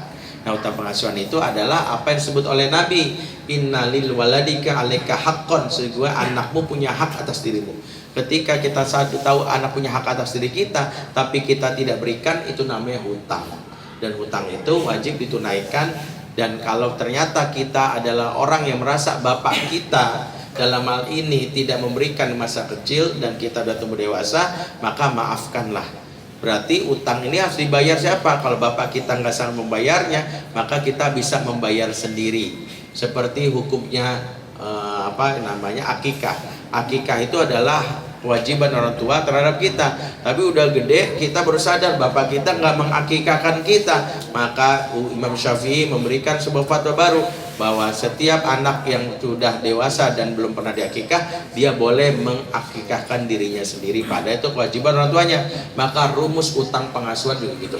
Saya misalnya sadar, oh iya ya bapak saya nggak melatih saya bagaimana sih cara saya mengatasi kesulitan. Saya jarang diajak traveling. Maka begitu saya dewasa, saya melatih diri saya, memasakkan diri saya harus traveling. Saya melewati ujian kesulitan itu. Caranya apa? Saya butuh partner. Ya, Mas Aziz tahu kenapa saya selalu berduaan sama Ayah Irwan. Di dalam konteksnya saya adalah Ayah Irwan adalah dalam tanda kutip pembayar utang. Apa yang tak pernah saya terima dari bapak saya lihat dari beliau untuk saya download. Saya lihat, oh begini loh, ternyata kalau laki-laki itu, nah itu yang hari ini harus kita berikan. Itulah kenapa kita butuh mentor. Mentor adalah orang yang mau kita ambil apa yang isu utang pengasuhan kita. Sini orang yang kurang empati, begitu ngeliat mentor saya tuh ya orang sigap banget ya. Robi saya itu orang yang sekacau tuh, gue kurang satset nih, gue harus belajar dari dia. Itulah yang kita sebut. Jadi dalam siklusnya perjalanan hidup anak, kita harus punya itu namanya 2 programnya apa, pelatihnya siapa. Jangan pernah ada yang loss. Makanya dibagi menjadi 3 fase. 0 sampai 7 pelatih utamanya adalah ibu bagi laki-laki dan perempuan, karena ibu mengasah tentang kebutuhan anak namanya emosi. 7 sampai 15 tahun pelatih utamanya ayah. Ayah melakukan role play, mengasah akal, dakar ya, anak di fase memayis. 15 tahun ke atas figur utamanya adalah orang ketiga yang kita rekomendasikan, entah itu mentor atau guru. Maka anak kalau sudah 15 tahun kita carikan mentornya buat dia, siapa yang akan menjadi pembimbing dia, baik laki-laki maupun perempuan, disebut murabi atau murabiyah. Itu saja. Baik teman-teman semua yang dimuliakan Allah, kita tutup majlis kita dan doa bersama-sama. A'udzubillahi minasyaitonir rajim. Bismillahirrahmanirrahim. Alhamdulillahirabbil alamin. Hamdan syakirin, hamdan na'imin. Hamdan yafina ma huwa yukafi mazidah. Ya Rabbana lakal hamdu kama yanbaghi li jalali wajhikal karim wa azimi sultanik. Allahumma shalli ala sayyidina Muhammad wa ala sayyidina Muhammad. Ya Allah ya Rahman ya Rahim ya Malik ya Qudus ya Salam. Ampunilah segala dosa dan kesalahan kami. Kami sadar kami banyak dosa selaku ayah, selaku suami, selaku ibu, selaku istri, bahkan selaku anak ya Allah. Maka jangan sampai Engkau hancurkan kami disebabkan kami yang malas untuk memohon ampun kepada-Mu ya Allah. Gerakkanlah hati kami agar kami mengenali dosa-dosa kami. Gerakkanlah hati kami agar kami tidak sungkan memohon ampun kepada-Mu ya Allah. karena kami takut ya Allah, kami berbangga dengan amalan kami, sementara kami ditutupi, dihantui dosa yang semakin menggunung setiap saat ya Allah. Ya Allah, izinkan kami menebus dan membayar utang atau luka yang pernah kami goreskan di hati jiwa anak-anak kami. Bantulah kami ya Allah untuk membimbing mereka, mengajak mereka kepada jalan kebenaran. Bantulah kami ya Allah untuk bisa mengajak pasangan kami, bapak, ibu dan juga anak keturunan kami masuk surga bersama-sama ya Allah. Dan izinkan kami di akhirat berjumpa dengan kekasih Rasulullah Sallallahu Alaihi Wasallam. Ya Allah ya Rahman, sungguh kami ingin punya umur yang panjang dalam ketaatan kepadamu, dan sekiranya kami wafatkan kami dalam keadaan husnul khotimah. Mampukanlah lisan ini saat ajal datang menjemput mengucapkan kalimat tauhid la ilaha illallah. Mampukanlah ya Allah, mampukanlah kami ya Allah agar saat ajal datang kami siap secara fisik, secara rohani, sehingga kami mendatangi Engkau dalam keadaan yang terbaik. Jangan dulu Kau cabut nyawa kami saat kami sedang melakukan dosa. Ampun ya Allah. Jangan dulu Kau cabut nyawa kami saat kami sedang melakukan maksiat. Ampun ya Allah. Kami ingin mendatangi-Mu dalam keadaan bersih, karena itu beri kesempatan kami tobat ya Allah. Jangan dulu Kau cabut nyawa kami saat kami melakukan kezaliman. Ampun ya Allah. Ya Allah, dekatkan kami ya Allah kepada orang-orang soleh, kepada ulama, para ustadz yang akan menghantarkan kami kepada kebahagiaan dunia dan akhirat. Jauhkanlah kami dari lingkungan yang toksik, teman-teman yang menjauhkan kami dari rahmat-Mu. Maka kami mohon agar ikatan persaudaraan kami di Kafilah Sholihin dan organisasi dakwah lainnya Kau ikatkan bukan hanya di dunia tapi juga langgeng hingga surga ya Allah. Rabbana atina min ladunka rahmah wa hab lana min amrina rasyada. Rabbana hab lana min azwajina wa dzurriyyatina qurrata a'yun waj'alna lil muttaqina imama. Rabbana fil lana wa li walidina warhamhum kama rabbana shighara. Rabbana atina fid dunya hasanah wa fil akhirati hasanah wa qina azabannar. Subhana rabbika rabbil izzati amma yasifun, salamun alal mursalin walhamdulillahi rabbil alamin. Assalamualaikum warahmatullahi wabarakatuh. Waalaikumsalam warahmatullahi wabarakatuh. Pas nih, alhamdulillah sudah azan asar. Silakan untuk sahabat-sahabat bisa untuk sholat berjamaah di surau Betul Jalan ya. Tinggal beberapa langkah. Setelah itu silakan untuk bisa beramah-tamah dan tetap untuk mungkin mau ada diskusi dan sebagainya. Terima kasih sekali lagi untuk Ustadz untuk kehadirannya, dan kami dari panitia juga mewakili mohon maaf lahir dan batin jika dalam penyelenggaraan ada yang tidak berkenan atau ada yang kurang-kurangnya. Mohon dibukakan pintu maaf sebesar-besarnya. Kita tutup dengan doa kafaratul majelis. Subhanallahumma wa bihamdihi, astagfiruka wa atubu ilaik. Wassalamualaikum warahmatullahi wabarakatuh.